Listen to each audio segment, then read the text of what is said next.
What if I told you America fought a war for over a decade, won nearly every major battle, inflicted 10 times more casualties than we suffered, and still lost? This is the Vietnam War, not the version you learned in school, not the sanitized version in textbooks. This is the real story, told through 4 military operations that reveal why winning battles doesn't win wars. May 10, 1969, 7:35 a.m. Landing Zone Blaze, Shao Valley, South Vietnam. Private First Class Anthony Hartsock, 19 years old, from Ferndale, California, sits in a A-1 Huey helicopter descending toward a clearing carved out of dense jungle. The helicopter shakes from turbulence. The door gunner's M60 machine gun points toward the tree line. Hartsock grips his M16 rifle. Around him, 19 other soldiers from Bravo Company, 3rd Battalion, 187th Infantry Regiment, the Racassins, prepare to land. The A Shao Valley stretches below them. Dense jungle covers steep mountains. The valley has been under North Vietnamese control since 1966. It's a staging area for enemy forces, an infiltration route from the Ho Chi Minh Trail. Intelligence says the valley harbors significant enemy forces and supply caches. The operation's objective is to sweep the valley, find the enemy, destroy their supplies, disrupt their operations. The helicopter lands. Hartsock jumps out and runs toward the tree line. No enemy fire. The landing is cold. Within hours, Bravo Company begins patrolling through the jungle searching for enemy positions. The mission seems routine. Search and clear. Standard stuff. What Hartsock doesn't know is that in 10 days, he'll participate in one of the most brutal and controversial battles of the entire Vietnam War. He'll assault a heavily fortified North Vietnamese position on a mountain called Ap Bia, Hill 937. He'll watch friends die. He'll be wounded twice. He'll help capture the hill after 10 days of fighting and 72 American deaths. And then, one day after capturing it, he'll be ordered to abandon the hill and leave it for the enemy. What happens over the next 10 days will destroy whatever faith American soldiers and the American public still have in the war's purpose. This is the Battle of Hamburger Hill, the moment when military victory became political defeat. If you're here for the truth about why winning battles doesn't win wars, hit that like button. Let's watch American soldiers die for an objective that didn't matter. 4 months earlier, January 20, 1969, Washington, D.C.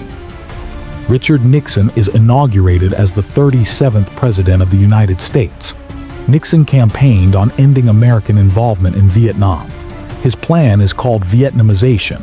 Gradually transfer the war to South Vietnamese forces while withdrawing American troops. But Nixon also promises peace with honor. America won't simply abandon South Vietnam. The withdrawal will be gradual and conditional on South Vietnamese capability to defend themselves.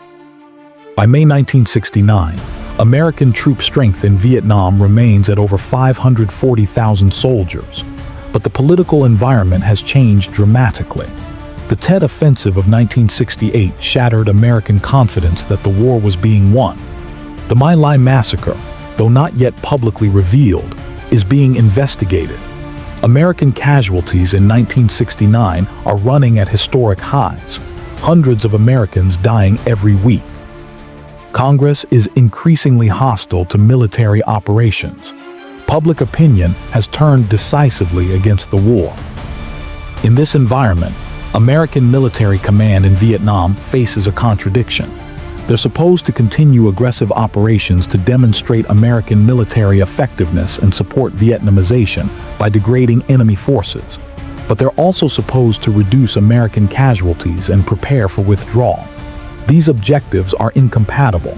Aggressive operations produce casualties. Reducing casualties requires defensive operations. You can't do both simultaneously.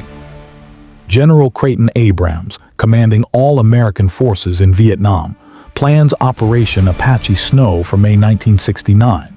The operation will involve multiple battalions sweeping through the A Shao Valley to disrupt North Vietnamese operations. The Khe Sanh Valley is strategically important as an infiltration route. Clearing it would temporarily disrupt enemy logistics. The operation would demonstrate American effectiveness.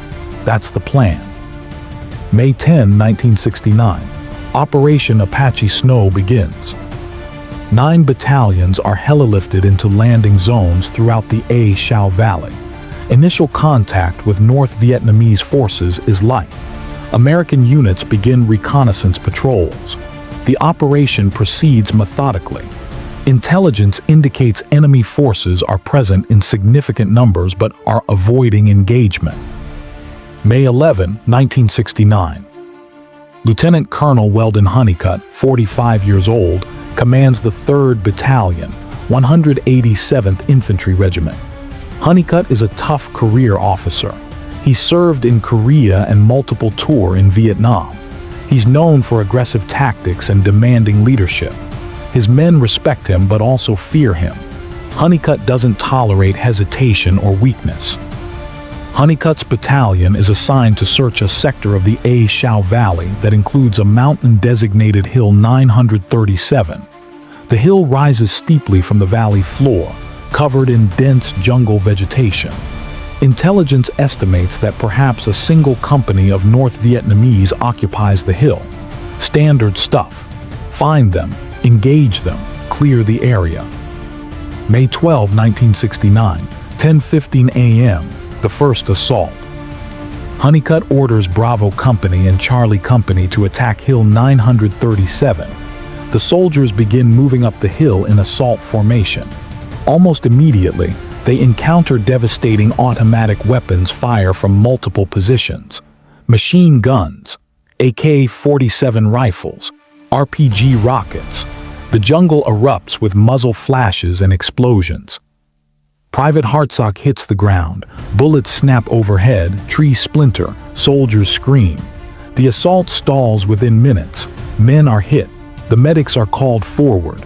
Casualties are evacuated back down the hill. The assault is repulsed. Honeycutt realizes immediately that the intelligence was wrong. This isn't a single company. This is a heavily fortified defensive position occupied by significant enemy forces. The North Vietnamese have prepared bunkers, fighting positions, interlocking fields of fire. They're dug in and waiting. Honeycutt orders artillery strikes on the hilltop. American 105 and 155 howitzers pound the area. Fighter bombers are called in. They drop napalm and high-explosive bombs. The jungle burns. Smoke rises hundreds of feet. But when the bombardment stops and American soldiers assault again, the enemy is still there, still firing, still holding. May 13, 1969, the second assault. 2 companies attack Hill 937. Again, devastating enemy fire repulses the assault. Again, American casualties mount. Again, soldiers retreat carrying wounded. The hill's terrain works entirely in favor of the defenders. Steep slopes force attacking troops to advance uphill against gravity and enemy fire. Dense jungle provides concealment for defenders and blocks visibility for attackers. Narrow trails channel attacking forces into confined kill zones. By May 13, it's clear that Hill 937 is defended by multiple battalions of the North Vietnamese 29th Regiment. This isn't a small enemy force. This is a prepared defensive position, held by determined soldiers. Honeycutt requests additional airstrikes. B-52 bombers are called in. They strike suspected enemy positions with 500-pound bombs. The bombs create massive craters. Trees are obliterated. But the North Vietnamese bunkers are deep, covered with earth and logs, protected from aerial bombardment. The bombs kill some defenders but don't destroy the defensive system. May 14-15, 1969, repeated assaults. Over the next 2 days, American forces launch multiple assaults up Hill 937. Each assault gains a few meters. Each assault costs American casualties. The North Vietnamese defenders show no signs of breaking. They maintain discipline and firepower. Bunker after bunker must be assaulted individually with grenades and rifles at point-blank range. Private Hartsock participates in 3 assaults over 2 days. He watches soldiers hit by enemy fire. He helps carry wounded down the hill. He fires thousands of rounds at enemy positions he can barely see through the dense vegetation. The fighting is brutal and exhausting. Sleep is impossible. Food tastes like dirt. Water is rationed. The heat and humidity are overwhelming. By May 15, Bravo Company has suffered approximately 30 casualties, killed and wounded. The company's strength has been reduced by nearly a third. Other companies report similar losses. The battalion is being ground down by the attritional fighting. May 16-17, 1969. Friendly fire disasters. On May 16, Cobra attack helicopters are called in to support an assault. The gunships fire rockets and miniguns at suspected enemy positions. But in the confusion of battle, with poor visibility and difficult terrain, the Cobras mistakenly fire on American positions. 2 American soldiers are killed. Multiple soldiers are wounded by their own air support. The incident devastates morale. Soldiers are already exhausted from days of fighting. Now they're being killed by friendly fire. The incident is reported up the chain of command. Investigation begins, but the assault continues. The hill must be taken. On May 17, another friendly fire incident occurs. Fighter bombers drop ordnance on incorrect coordinates. More American casualties. By May 17, 5 separate friendly fire incidents have occurred during the battle. 7 American soldiers killed by friendly fire. 53 wounded. The added indignity of being killed by your own side compounds the battle's horror. May 18, 1969. Soldiers begin calling the hill Hamburger Hill. The nickname spreads through the battalion, Hamburger Hill, because soldiers feel like they're being ground up like hamburger meat by the intense enemy fire and the repeated assaults. The nickname captures the battle's nature: senseless, brutal, attritional. Soldiers die for meters of jungle-covered hillside. Progress is measured in body counts, American and enemy, rather than strategic objectives. Journalists embedded with the battalion hear the nickname. They begin using it in dispatches. Within days, American newspapers are calling it the Battle of Hamburger Hill. The name sticks. It becomes how the battle is remembered. May 18, 1969. Honeycutt requests reinforcements. After 8 days of fighting and minimal progress, Honeycutt recognizes that his battalion alone can't break through the North Vietnamese position. The terrain, the vegetation, the prepared defenses, everything favors the enemy. American firepower advantage is negated by the inability to see targets and the ineffectiveness of bombardment against deep bunkers. Honeycutt requests additional battalions. American command agrees. 3 additional battalions are committed to the operation. The final assault will involve overwhelming force, 4 battalions attacking simultaneously from multiple directions after intensive preliminary bombardment. May 19, 1969. Preparation for final assault.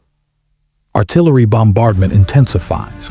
Nearly 20,000 artillery rounds have been fired at Hill 937 over 9 days, an enormous volume of ordnance. Air Force fighter bombers fly over 270 sorties, dropping more than 1,200 tons of bombs. B-52 strikes pound suspected enemy positions. The hill is subjected to the most intensive bombardment of any single position during the entire war. But the North Vietnamese defenders endure. Their bunkers protect them. Their discipline holds. They know that if they can hold the hill, they inflict maximum American casualties. Even if they eventually lose the hill, they've accomplished their mission, making the Americans pay dearly for every meter. Soldiers prepare for the final assault scheduled for May 20. They clean weapons. They write letters home. Some pray. Others joke nervously. Everyone knows tomorrow will be decisive. Either they break through or more men die trying. May 20, 1969, 10:00 a.m. The final assault begins. After 2 hours of close air support and 90 minutes of artillery bombardment, 4 American battalions attack Hill 937 simultaneously from multiple directions. The assault involves approximately 1,500 combat troops hitting the North Vietnamese positions with overwhelming force. The North Vietnamese defenders, exhausted after 9 days of fighting, depleted of ammunition, with many positions damaged or destroyed, can't hold against the coordinated 4-battalion assault. American soldiers break through the first defensive line. Bunker reduction continues throughout the morning and afternoon. Grenades are thrown into bunkers. Flamethrowers burn defensive positions. Satchel charges destroy fortifications. By noon, elements of the 3rd Battalion, 187th Regiment, Honeycutt's original battalion, reach the summit of Hill 937. Private Hartsock is among them.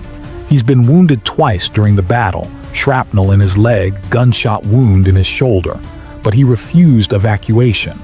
He wanted to see the hill taken, wanted the deaths of his friends to mean something. At the summit, Hartsock and other survivors plant the American flag and the South Vietnamese flag. Photographers take pictures. Officers shake hands. The battle is over.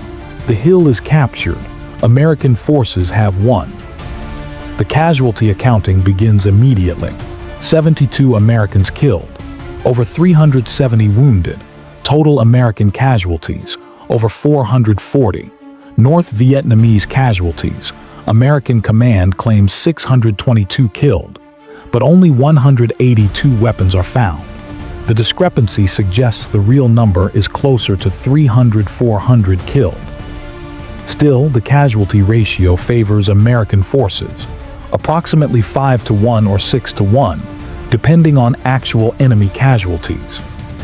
By military metrics, the battle is a success.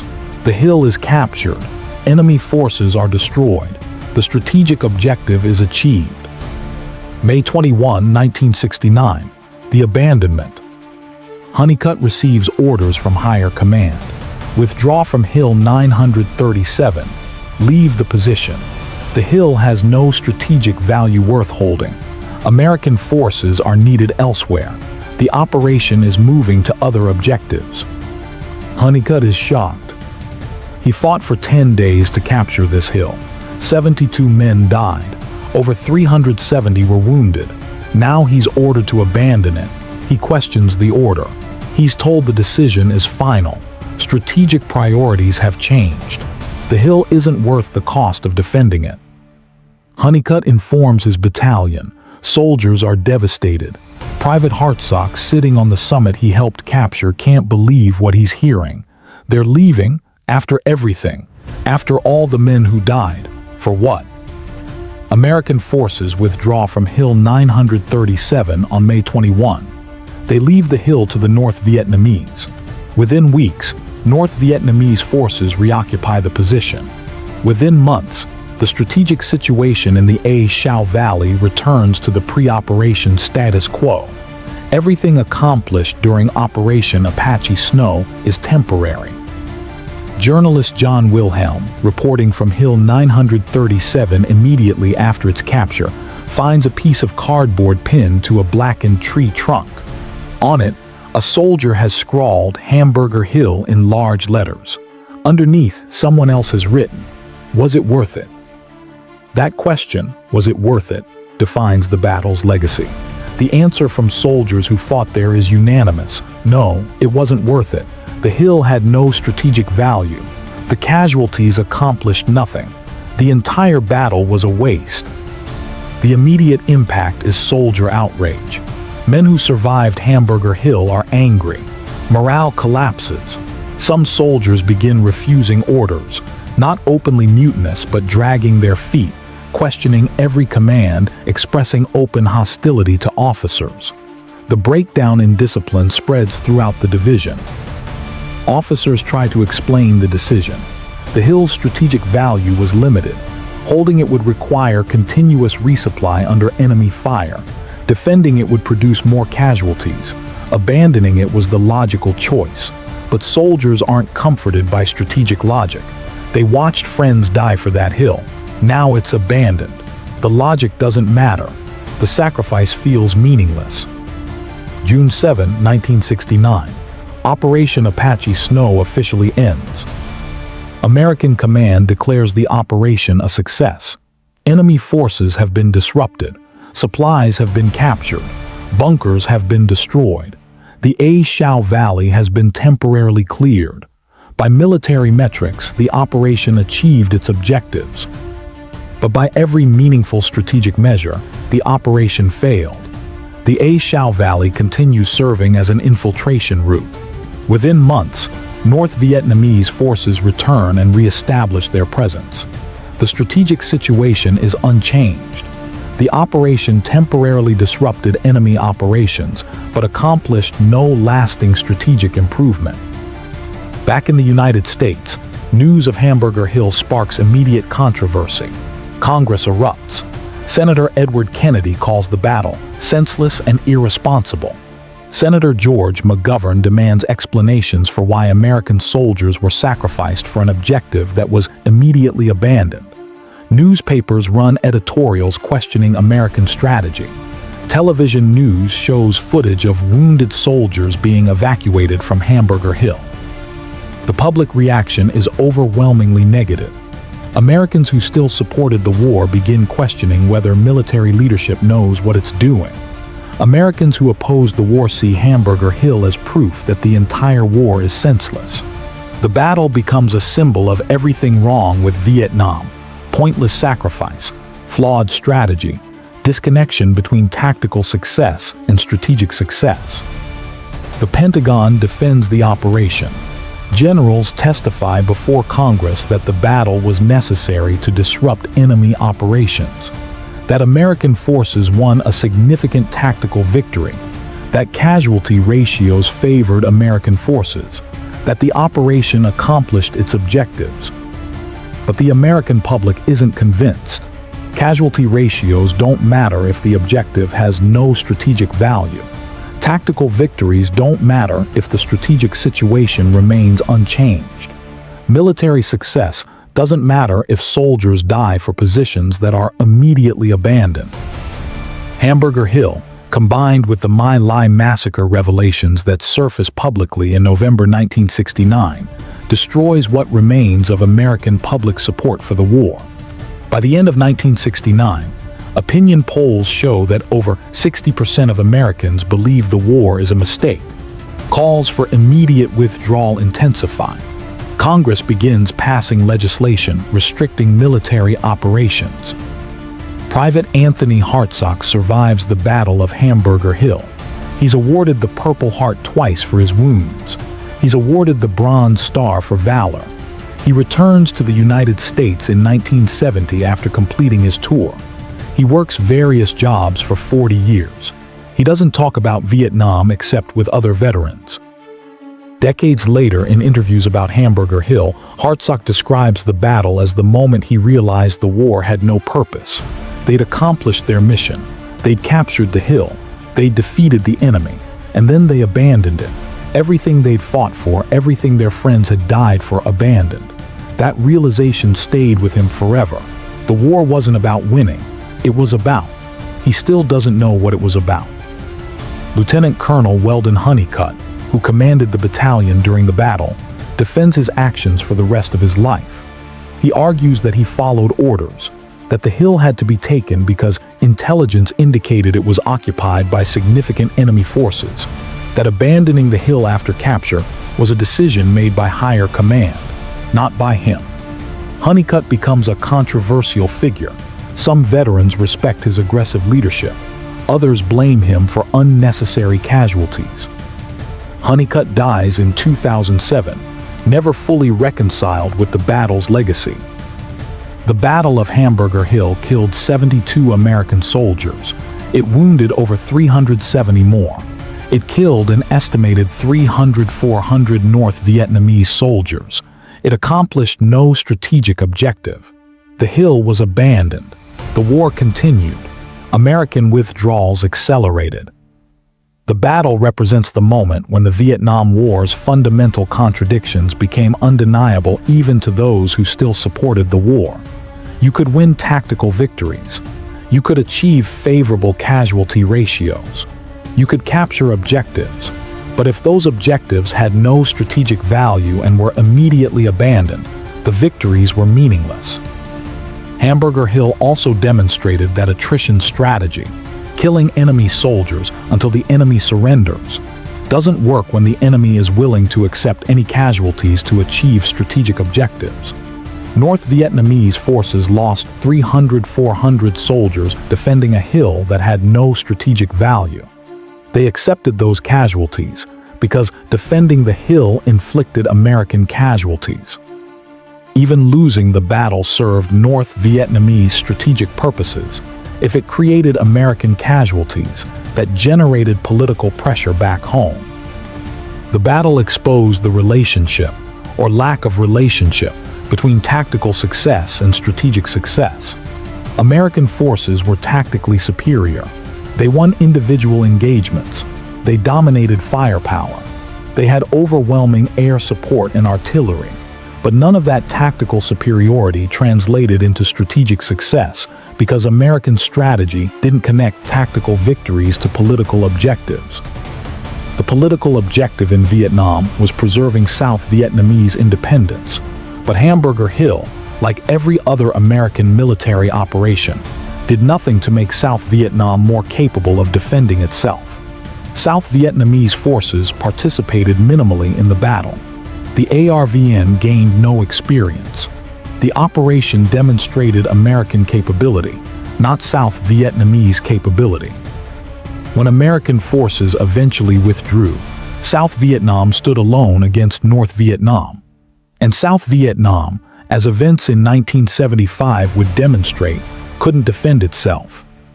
For audiences who lived through 1969 and remember Hamburger Hill in the headlines, the battle represents the moment when faith in the war's purpose collapsed.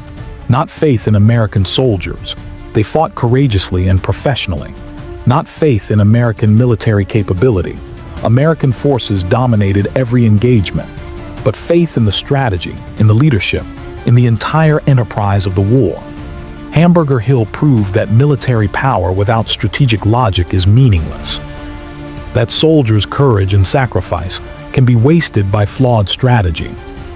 The battle's legacy is captured in that question written on cardboard and pinned to a tree. Was it worth it? The answer is no. It wasn't worth 72 American lives. It wasn't worth 370 wounded soldiers. It wasn't worth the months of recovery and rehabilitation. It wasn't worth the destroyed morale and broken faith. It wasn't worth any of it, because the objective had no strategic value and was immediately abandoned. Hamburger Hill is the moment when victory became defeat, when tactical success became strategic failure, when military power revealed its limitations, when American soldiers realized they were fighting and dying for objectives that didn't matter. If this story made you understand why military victories alone don't win wars, why strategy and purpose matter more than firepower, share it. The soldiers who fought on Hamburger Hill deserve to be remembered for their courage. They performed brilliantly under impossible conditions. They won the battle, but they were let down by a strategy that never connected their tactical success to any meaningful strategic objective. March 18, 1969, 11:42 p.m. Utapa Royal Thai Air Force Base, Thailand. Captain John Stein's hands move across switches in the B-52 cockpit. Behind him, 5 crew members. Below him, 108 500-pound bombs. The mission briefing was simple: target coordinates in South Vietnam. Standard interdiction mission. Then 15 minutes after takeoff, new coordinates crackle through his headset. 40 miles west of the original target, not South Vietnam, Cambodia. Stein keys his mic. Confirm coordinates. Target appears to be in Cambodia. Coordinates confirmed. Proceed to target. Cambodia is neutral. Bombing Cambodia violates international law, but the orders are clear. Stein turns the aircraft west. At 30,000 feet, he receives the release command. 27 tons of high explosives fall toward Cambodian jungle. Massive explosions light the darkness for kilometers. After the bombing, final instructions. File the mission report listing the target as South Vietnam. The actual location, Cambodia, remains classified, top secret. Not Congress, not the American public, not even the Secretary of Defense. What Stein doesn't know. He's just flown the first mission of a secret bombing campaign that will drop 110,000 tons of bombs on Cambodia over 14 months. Without congressional authorization, without public disclosure. What happens next will trigger the largest anti-war protests in American history and contribute directly to a genocide killing 2 million people. This is the Cambodian incursion. The moment expanding the war destroyed 2 nations. November 1968. Richard Nixon defeats Hubert Humphrey by less than 1% of the popular vote. Nixon campaigned on ending Vietnam, peace with honor, withdraw troops but preserve American credibility. He inherits 540,000 American troops in Vietnam, over 14,000 Americans killed in 1968 alone. The Tet Offensive shattered confidence. Public opinion turned decisively against the war. Time magazine declared it unwinnable. But Nixon believes withdrawing under defeat conditions will damage American credibility globally, embolden communist movements everywhere, make America look weak. His strategy, Vietnamization, transfer combat responsibility to South Vietnamese forces while withdrawing American troops. But it requires time, requires maintaining military pressure on North Vietnam. The problem is North Vietnam. Hanoi refuses to negotiate. Their strategy, endure American bombing, accept casualties, wait for domestic pressure to force withdrawal, then conquer South Vietnam. Time favors them. Every month, American opinion becomes more hostile. Every casualty creates more pressure. Nixon needs to change the calculus. Cambodia becomes central. North Vietnamese forces use Cambodia's eastern provinces as sanctuaries, base areas where they rest, regroup, resupply, then attack South Vietnam before retreating across the border where American forces can't pursue. Cambodia's neutrality under Prince Sihanouk protects these sanctuaries.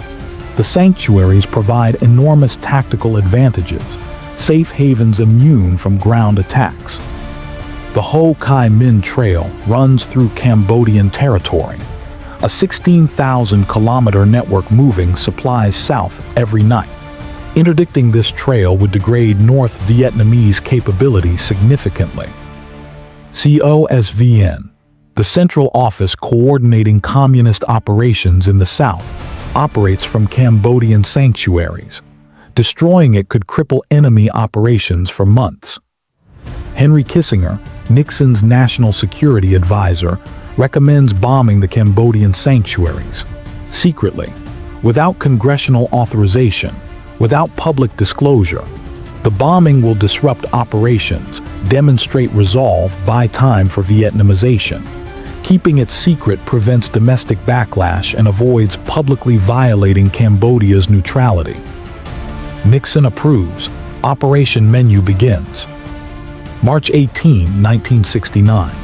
Captain Stein's mission, Operation Breakfast, is first of 3,875 B-52 sorties dropping 110,000 tons on Cambodia through May 1970. Additional operations follow: lunch, snack, dinner, dessert, supper. The naming convention is intentionally banal. The secrecy uses unprecedented deception. Bombers file flight plans for South Vietnam. After takeoff, encrypted radio redirects them to Cambodia. Official reports list South Vietnamese targets using false coordinates. A parallel classified report documents actual Cambodian targets, shown only to officials with highest clearances. The dual system is so sophisticated even Air Force personnel don't realize the deception's extent. Ground crews loading bombs believe they're supporting South Vietnam missions. Only bomber crews and a small circle of officials know the truth, all sworn to secrecy under court-martial threat. Military effectiveness is limited. North Vietnamese forces have extensive bombing experience. They've developed early warning systems, spotters, radio intercepts, acoustic detection. When B-52s approach, forces disperse into reinforced bunkers. After bombing, they reassemble. The bombing causes casualties and destroys supplies, but it doesn't cripple North Vietnamese sanctuary capability. The bombing also kills Cambodian civilians. Villages near the border are destroyed. Families killed. Estimates range from several thousand to tens of thousands of Cambodian civilians killed by American bombing between 1969 and 1975. Prince Sihanouk doesn't protest publicly. Doing so would acknowledge North Vietnamese presence, violating Cambodia's official neutrality. But Cambodian peasants know exactly what's happening. Their villages destroyed by American bombs, their families dying. The bombing generates deep resentment against North Vietnamese forces attracting bombs, against American forces conducting bombing, against the Cambodian government allowing both. This resentment will have catastrophic consequences. March 18, 1970. Exactly 1 year after Operation Menu begins, Cambodia explodes. Prince Sihanouk visits the Soviet Union and China. While abroad, Cambodia's National Assembly votes unanimously to remove him in a carefully orchestrated coup. General Lon Nol, the prime minister and pro-American military officer, assumes control. The coup changes everything. Under Sihanouk, Cambodia maintained uncomfortable neutrality. Sihanouk allowed North Vietnamese sanctuary in exchange for them not threatening his government. He hated it, but it kept Cambodia out of the war. Under Lon Nol, Cambodia abandons neutrality completely. Lon Nol demands all North Vietnamese forces leave within days. He closes Sihanoukville port used for smuggling supplies. He aligns with the United States and requests military aid. Cambodia becomes an active participant on the American side. North Vietnamese forces respond by supporting Cambodian communist insurgents, the Khmer Rouge. Before the coup, the Khmer Rouge are marginal. A few thousand poorly equipped insurgents in remote jungle, but with North Vietnamese support, weapons, training, supplies. Direct military assistance, the Khmer Rouge explode in strength. The Cambodian Civil War begins. The coup's American involvement remains debated. Some evidence suggests the CIA knew in advance and tacitly supported it. Other evidence suggests it surprised American intelligence. But regardless, the United States immediately recognizes and supports Lon Nol. Within weeks, American military aid flows. Within months, American airstrikes support Lon Nol against the Khmer Rouge. Nixon and Kissinger see opportunity. If American and South Vietnamese forces invade Cambodia, they can destroy sanctuaries, strengthen Lon Nol, disrupt logistics, potentially change the strategic balance. Buy years for Vietnamization. Force North Vietnam to negotiate. Demonstrate resolve despite opposition. The operation is authorized for late April 1970. April 28, 1970, Pentagon Briefing Room. Secretary of Defense Melvin Laird presents the invasion plan. Approximately 30,000 American troops will enter Cambodia, targeting the Fishhook and Parrot's Beak areas. An additional 50,000 South Vietnamese troops conduct supporting operations. The operation lasts 2 months maximum. American forces must withdraw by June 30. Objectives: destroy sanctuaries, capture COSVN, seize weapons and supplies, relieve pressure on Lon Nol, buy time for Vietnamization. Nixon asks about political consequences. Laird acknowledges domestic reaction will be intensely negative. Anti-war groups will protest massively. Congress will be furious. Media will criticize escalation. but military benefits outweigh political costs. Secretary of State William Rogers objects strongly.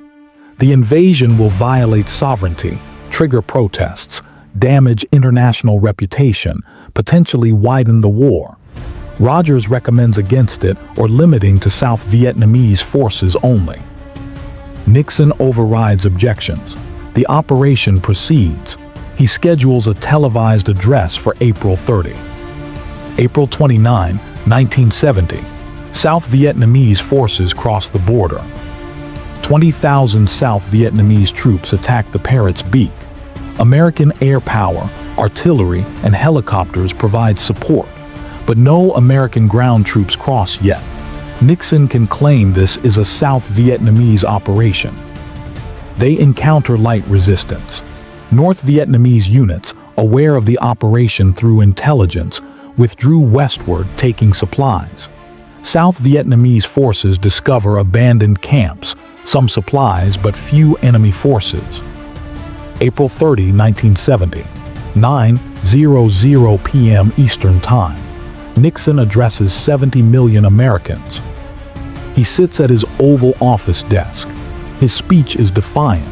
He describes the operation as necessary to protect withdrawing American forces, necessary to buy time for South Vietnamese preparation, necessary to demonstrate America doesn't abandon allies. Nixon's language is dramatic. We will not be humiliated. We will not be defeated. If the world's most powerful nation acts like a pitiful, helpless giant, the forces of totalitarianism and anarchy will threaten free nations throughout the world. He presents the invasion as defensive and limited, penetrating no more than 21 miles, withdrawing completely by June 30. He promises it will shorten the war and accelerate withdrawal. The speech intends to rally support. Instead, it triggers the largest anti-war protests in American history. May 1, 1970, college campuses explode. Students see the Cambodian invasion as Nixon breaking his promise. He promised withdrawal and peace. Instead, he's expanding war into a neutral country. Protests erupt at hundreds of universities. Thousands march with signs. Out of Cambodia now. Nixon lied. Stop the war. At Kent State University in Ohio, protests begin within hours. Students gather on campus commons. Some are radical, burning draft cards, burning flags. Others are moderate, simply opposed to war expansion. The crowd is diverse but united in opposition. May 2, 1970. Kent State protests turn violent. Some students throw rocks and bottles at the ROTC building. Fires start. The building burns to the ground. Local police and firefighters respond, but protesters interfere. Ohio Governor James Rhodes sees opportunity. He calls in the Ohio National Guard. Rhodes describes protesters as worse than the brown shirts and promises to eradicate the problem. May 3, 1970, National Guard arrives. Approximately 900 guardsmen deploy in full riot gear. Most are young, early 20s, close in age to students. Many are Vietnam veterans. The situation is tense. Working-class kids facing middle-class college students. Resentment on both sides. Students resent military presence. Guardsmen resent students they perceive as privileged and ungrateful. Tensions escalate. Students and guardsmen face each other across campus. Insults exchanged. Students chant pigs off campus. Guardsmen stand behind gas masks and shields. Some students throw rocks. Tear gas canisters fire into crowds. The situation grows dangerous. May 4, 1970, 12:00 p.m., Kent State Campus Commons. Approximately 2,000 students gather for a noon rally. The gathering was banned, but students assemble anyway, asserting First Amendment rights. The crowd is loud but overwhelmingly nonviolent. Students sit on grass, listen to speakers denouncing war. Some protest seriously. Others are between classes, curious. It's a beautiful spring day. National Guard commanders decide the gathering is unlawful. They order dispersal using a bullhorn. Students can't hear clearly over crowd noise. Those who hear refuse to leave. They have a right to assemble, a right to protest. Guard troops advance in formation. Riot gear, helmets, gas masks. M1 Garand rifles loaded with live ammunition.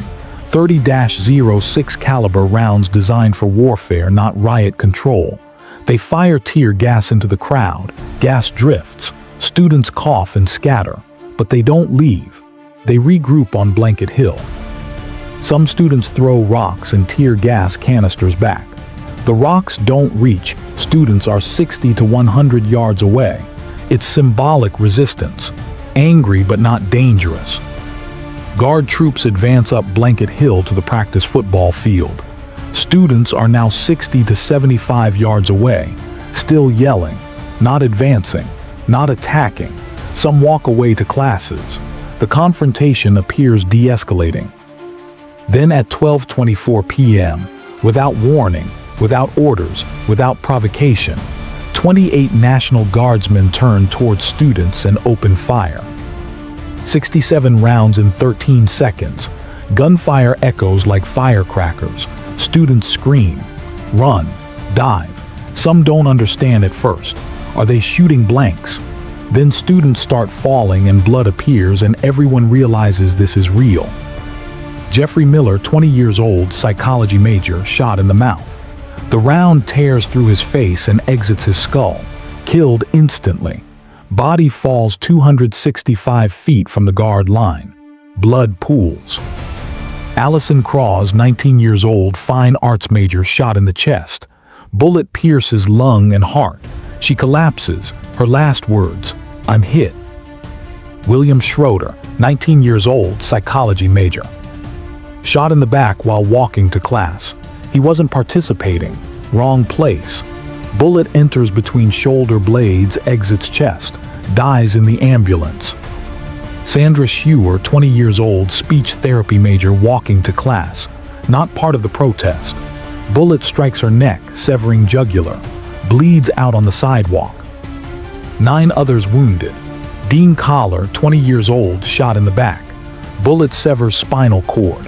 Paralyzed from chest down for life. 50+ years in a wheelchair because he stood on a college campus when soldiers opened fire. The shooting lasts 13 seconds. It changes America forever. John Philo, photography student, is nearby with his camera. After the shooting, he sees Jeffrey Miller's body. A teenage girl approaches. She kneels. Her arms raise. Her face contorts. She screams, "Why?" Philo captures the moment. The photograph, 14-year-old Marianne Vecchio kneeling over Miller's body, becomes iconic. Front page worldwide, Pulitzer Prize. The defining image of when America's war came home and killed its children. The immediate reaction is shock and disbelief. National Guardsmen shot unarmed students on an American college campus for protesting. This is America, not a dictatorship. How can American soldiers shoot American students exercising constitutional rights? The Guard immediately claims self-defense. Students attacked them. They feared for their lives. They had no choice.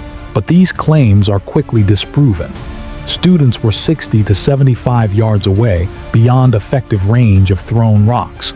No guardsman was injured before shooting. No guardsman was in immediate danger. The self-defense claim is demonstrably false. Investigations reveal guardsmen were frightened, poorly trained for riot control, carrying loaded military weapons inappropriate for crowd dispersal, operating without clear orders. Some later admit they didn't aim, just fired toward students. Others fired because fellow guardsmen were firing. Mass panic, not self-defense.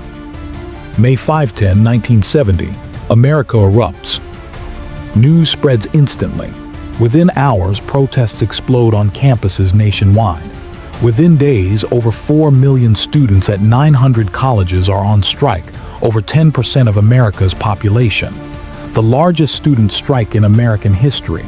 Hundreds of campuses shut completely. Classes canceled. Dormitories empty. Students occupy administration buildings. The protests aren't just about Cambodia anymore. Not just Kent State. About everything. The war, government lies, American soldiers killing American students, the entire system's moral bankruptcy. A generation's loss of faith. At Jackson State College in Mississippi, police fire on student protesters May 14, killing 2 students, wounding 12. Violence spreads beyond campuses. Labor unions organize marches. Clergy hold vigils. Teachers strike. Construction workers in New York, organized by union leaders sympathetic to Nixon, staged the Hard Hat Riot May 8, attacking anti-war protesters. Over 70 injured. The violence reveals deep divisions, working-class war supporters physically attacking middle-class students opposing it. Meanwhile in Cambodia, the military invasion continues while America tears itself apart. May 1, June 30, 1970, military operations in Cambodia. American and South Vietnamese forces sweep through suspected sanctuary areas. They discover extensive bunker complexes built over years, massive supply caches, underground hospitals, training facilities. The infrastructure is impressive. American soldiers methodically destroy everything. Bunkers blown with C4, supplies burned, rice contaminated, weapons destroyed, structures demolished. The destruction is systematic. The military results look impressive. 11,349 enemy killed, likely inflated. 22,892 weapons captured. 2,509 crew-served weapons destroyed. 16,221,000 rounds of ammunition seized.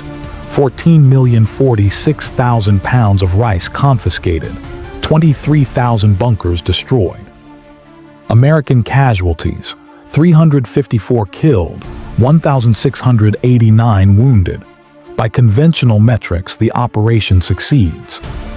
But COSVN, the operation's primary target, is never found.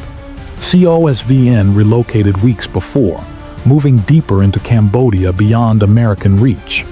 Nixon authorized the invasion anyway, quietly redesignating objectives when it became clear COSVN wouldn't be found. Private First Class Michael Davis, 21 years old from Ohio, participates with the 1st Cavalry Division. He and his squad spend 6 weeks searching jungle, finding bunkers, destroying supplies, occasionally engaging North Vietnamese forces who retreat deeper. Davis writes home describing finding massive rice quantities stored underground, destroying ammunition caches taking years to accumulate, blown-up bunkers with incredible engineering, multiple log layers, packed earth, camouflaged with vegetation, nearly invisible. Davis feels they're accomplishing something real, hitting the enemy where it hurts, disrupting operations killing American soldiers for years. But he also writes confusion. Why Cambodia if Cambodia is neutral? Aren't they expanding the war? Why does everything feel temporary? They're destroying infrastructure but not staying to hold territory. What happens when they leave? Won't the enemy just return and rebuild? His questions prove prescient. June 30, 1970, American forces withdraw. The Cooper Church Amendment prohibits American ground forces in Cambodia beyond June 30. Nixon, facing overwhelming pressure amplified by Kent State, orders complete withdrawal. The withdrawal is orderly. American forces return to South Vietnam carrying captured equipment as trophies. The operation is declared successful. Victory announced. South Vietnamese forces continue operating without American support, but their effectiveness is limited. They gradually withdraw. The military results prove temporary. Within months, North Vietnamese forces return. They rebuild bunkers using the same techniques, reestablish supply routes, reconstruct infrastructure. By early 1971, intelligence reports indicate the strategic situation largely returned to pre-invasion status. The operation bought approximately 12 to 18 months of reduced enemy operational tempo, but it didn't fundamentally change the war's trajectory. Private Davis returns to South Vietnam, completes his tour, returns to America in 1971. He works construction in Ohio for 30 years, marries, raises 3 children, retires. Decades later, at a veterans reunion, he describes the Cambodian operation as the most confusing of his tour. They'd accomplished their military mission perfectly, found enemy supplies and destroyed them, cleared sanctuaries, but then they left, and the enemy came back. So what was the point? What did they accomplish that lasted beyond 2 months? The political consequences prove permanent and catastrophic. Congress, outraged by war expansion without authorization and traumatized by Kent State, passes the Cooper Church Amendment in December 1970, prohibiting American operations in Cambodia and Laos. The amendment represents the first time Congress restricts a president's authority during ongoing war. Nixon's freedom is fundamentally constrained. Future operations require approval. Imperial presidency power is checked. American public opinion turns decisively and irreversibly against the war. Polls in late 1970 show over 60% believe the war is a mistake. Over 70% support immediate or rapid withdrawal regardless of consequences. Calls for complete withdrawal intensify across the political spectrum. Even conservative Republicans begin advocating withdrawal. Political support collapses completely. But the worst consequences occur in Cambodia itself. The invasion destabilizes Lon Nol's government completely. The regime, never particularly strong, is further weakened by association with American invasion, violating Cambodian sovereignty. Cambodian nationalism is inflamed by American and South Vietnamese troops operating on Cambodian soil. The invasion is portrayed by communists as proof Lon Nol is an American puppet who sold independence. The Khmer Rouge, numbering perhaps 3,000 to 5,000 fighters before 1970, explodes in strength. Cambodian peasants whose villages were bombed during Operation Menu, whose families were killed, whose homes were destroyed, joined the Khmer Rouge seeking revenge against the government that allowed foreign devastation. North Vietnamese forces provide extensive military support, weapons, training, ammunition, advisors, direct combat support. The Cambodian Civil War intensifies throughout early 1970s. Lon Nol's army, poorly trained and demoralized, proves incapable of defeating either North Vietnamese or growing Khmer Rouge. Despite massive American aid, air support, and training, Lon Nol controls less and less territory. The Khmer Rouge, growing stronger and more radical, advances steadily toward Phnom Penh. By 1975, the Khmer Rouge grew from a marginal force of a few thousand to a disciplined revolutionary army of approximately 70,000 capable of defeating government forces. On April 17, 1975, just 2 weeks before Saigon falls, the Khmer Rouge captures Phnom Penh and assumes complete control. What follows becomes one of the most horrific genocides of the 20th century. A genocide historian Ben Kiernan argues was significantly enabled by destabilization caused by American bombing and invasion. The Khmer Rouge, led by Pol Pot, implements radical agrarian communist revolution designed to return Cambodia to year zero by eliminating Western influence, capitalism, education, religion, traditional culture. On April 17, the Khmer Rouge orders immediate and complete evacuation of all cities. Phnom Penh's 2.5 million residents forced to march into countryside at gunpoint. Hospitals emptied. Patients who can't walk are killed or left to die. Elderly, sick, infants, everyone forced to march. Many died during evacuations. The entire population is reorganized into agricultural communes and forced labor camps. Families separated. Children taken from parents and indoctrinated. People work 16-hour days growing rice under brutal conditions with minimal food. Those who resist, complain, or fail quotas are executed. Intellectuals are killed. Teachers, doctors, lawyers, engineers, killed for being educated. People wearing glasses are suspected of education and killed. People speaking foreign languages are killed. Buddhist monks are killed. Religion abolished. Ethnic Vietnamese and Chinese minorities are killed. Former government and military officials are killed. Even Khmer Rouge members suspected of insufficient revolutionary zeal are killed in purges. Killing methods are designed to save ammunition. Victims beaten to death with farming tools, axes, bamboo sticks. Mass graves fill with bodies. The Choang Ek killing field near Phnom Penh alone contains remains of approximately 17,000 murdered and buried. Between 1975 and 1979, approximately 1.5 to 2 million Cambodians die out of a total population of 7 to 8 million, nearly 25% of Cambodia's population. They die from execution, starvation, disease, overwork. The Cambodian genocide becomes one of history's darkest chapters, proportionally one of the worst genocides in human history.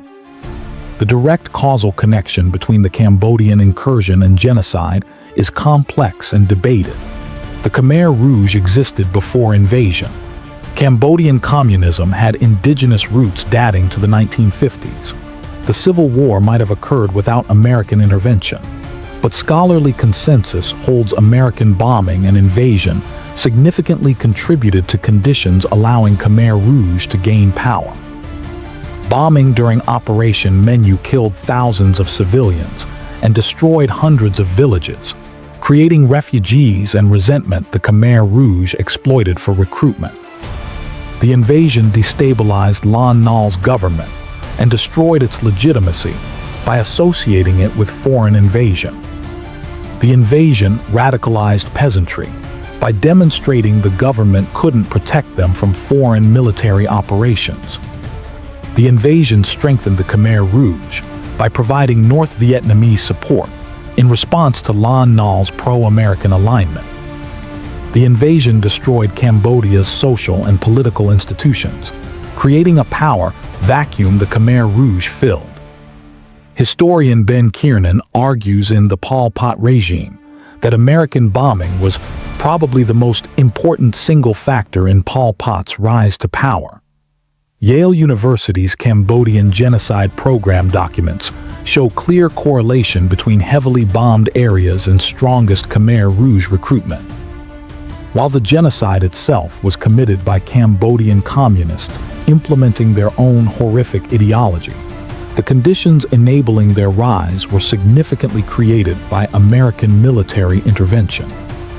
The Cambodian incursion stands as perfect case study of how short-term military success produces long-term strategic catastrophe with humanitarian consequences lasting generations.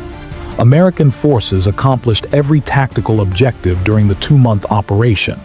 They disrupted sanctuaries, captured supplies, inflicted casualties. By military metrics defined in 1970, they won decisively. But political consequences, domestic and international, were devastating and permanent. The invasion triggered the largest protests in American history, killing 4 students and catalyzing a mass movement that made continued involvement politically impossible. It accelerated opposition, forcing Congress to restrict presidential war-making authority in ways that constrain American foreign policy today. It contributed to destabilization in Cambodia, leading to civil war and genocide, killing 2 million people. Consequences haunting American foreign policy and moral standing decades later. Captain John Stein, who flew the first secret bombing mission in March 1969, survives and retires as colonel in 1985 after 30 years. He never speaks publicly about Operation Menu until congressional investigations in early 1970s forced disclosure. Stein testifies, describing the dual reporting system and orders to falsify reports. In later interviews, Stein expresses no personal regrets about following orders. He was a military officer executing legal orders from his chain of command. But he acknowledges larger moral and strategic questions. Should the bombing have been conducted secretly without congressional authorization? Should Cambodia have been bombed at all?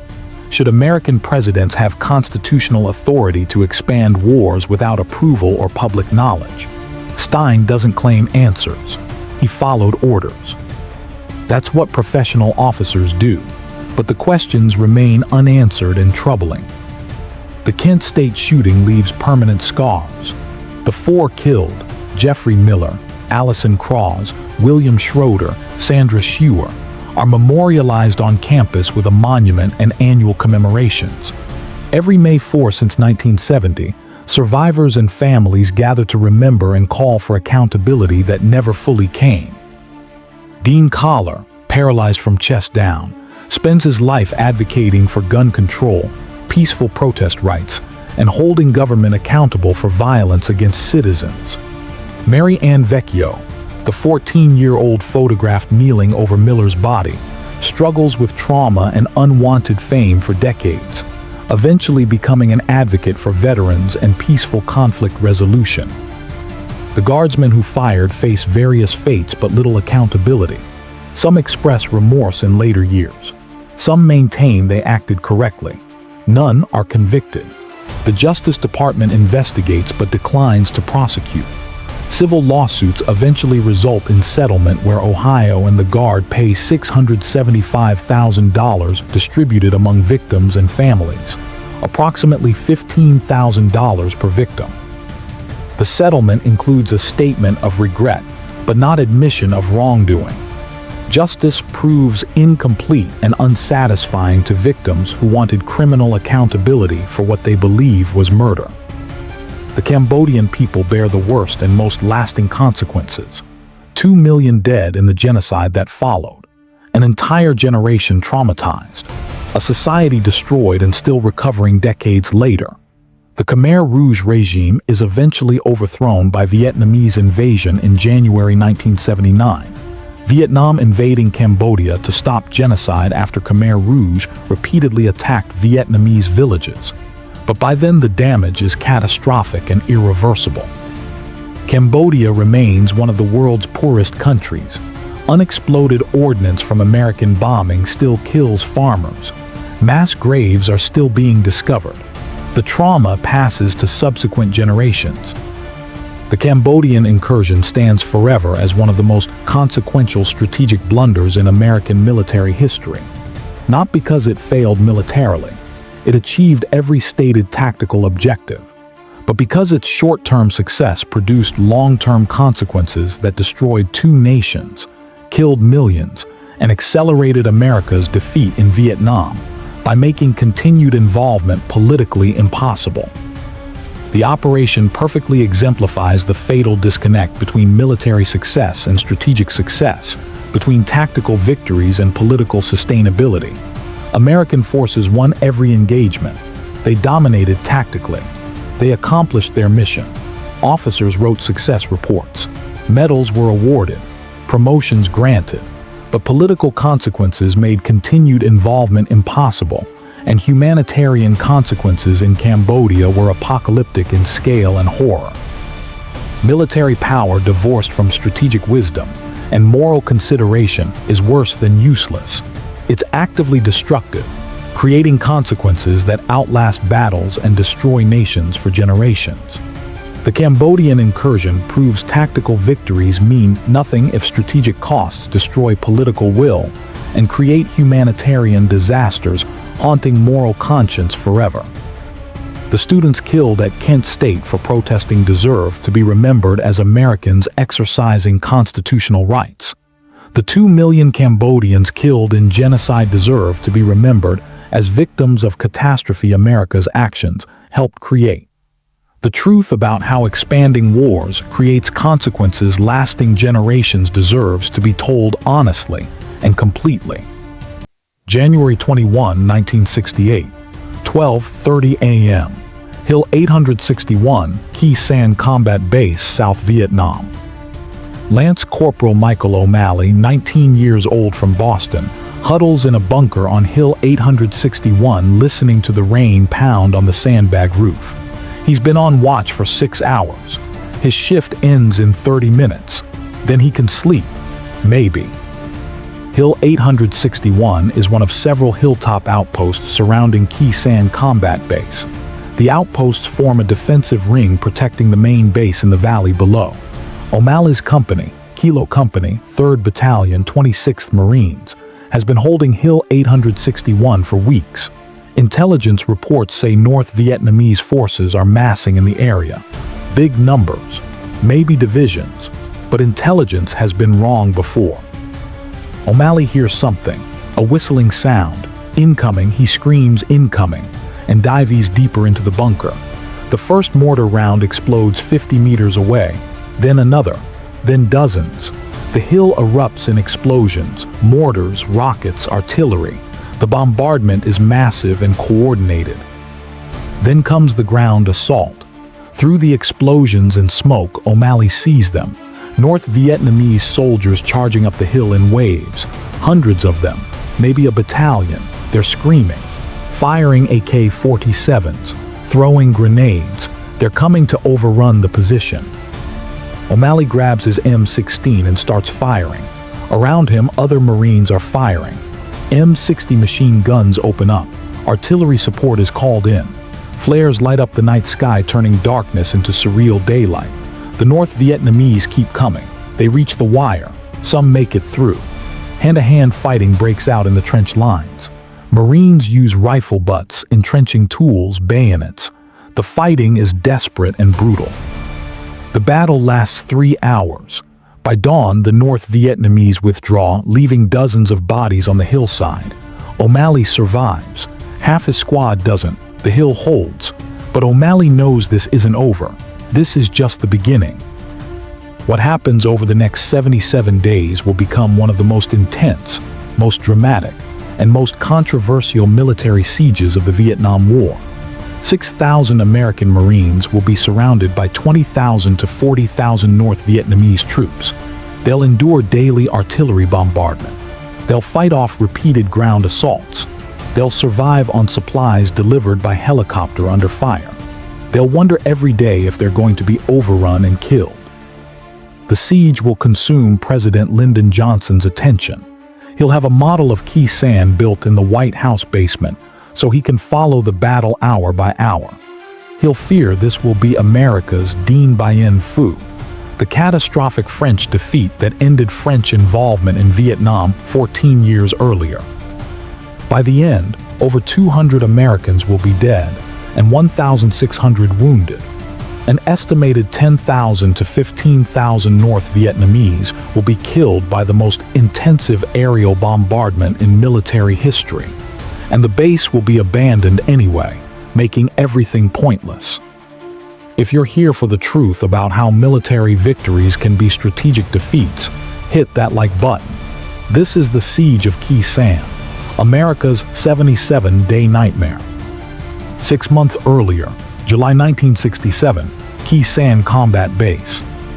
Khe Sanh sits on a plateau in the northwestern corner of South Vietnam, approximately 14 miles south of the demilitarized zone separating North and South Vietnam, and 6 miles from the Laotian border. The base is remote, isolated, difficult to resupply by ground. Route 9, the only road connecting Khe Sanh to coastal areas, winds through 40 miles of mountainous jungle terrain perfect for ambushes. The base serves multiple purposes in American strategy. It's an outpost for monitoring North Vietnamese infiltration routes from Laos. It's a command center for reconnaissance teams operating across the border. It's a forward artillery position supporting operations in the region. And symbolically, it demonstrates American commitment to defending even the most remote positions against enemy pressure. By mid-1967, American intelligence begins detecting signs that North Vietnamese forces are massing near Khe Sanh. Reconnaissance teams report increased enemy activity. Radio intercepts indicate North Vietnamese units moving into the area. Defectors describe plans for a major offensive. The indicators are clear. Something big is coming. General William C. Westmoreland, 53 years old, commanding all American forces in Vietnam, reviews the intelligence. Westmoreland faces a strategic decision. Should Khe Sanh be reinforced and defended, or should it be abandoned before North Vietnamese forces attack? Westmoreland decides to defend Khe Sanh. His reasoning is straightforward. If North Vietnamese forces are massing for an attack, Khe Sanh can become an anvil. American firepower, airstrikes, artillery, B-52 bombers will destroy enemy forces attempting to capture the base. The battle will demonstrate American military superiority. It will inflict catastrophic enemy casualties. It will demoralize North Vietnamese leadership. Westmoreland orders the 26th Marine Regiment to defend Khe Sanh. Approximately 6,000 Marines are deployed to the base and surrounding hilltop outposts. Artillery battalions are positioned. Air support is pre-planned.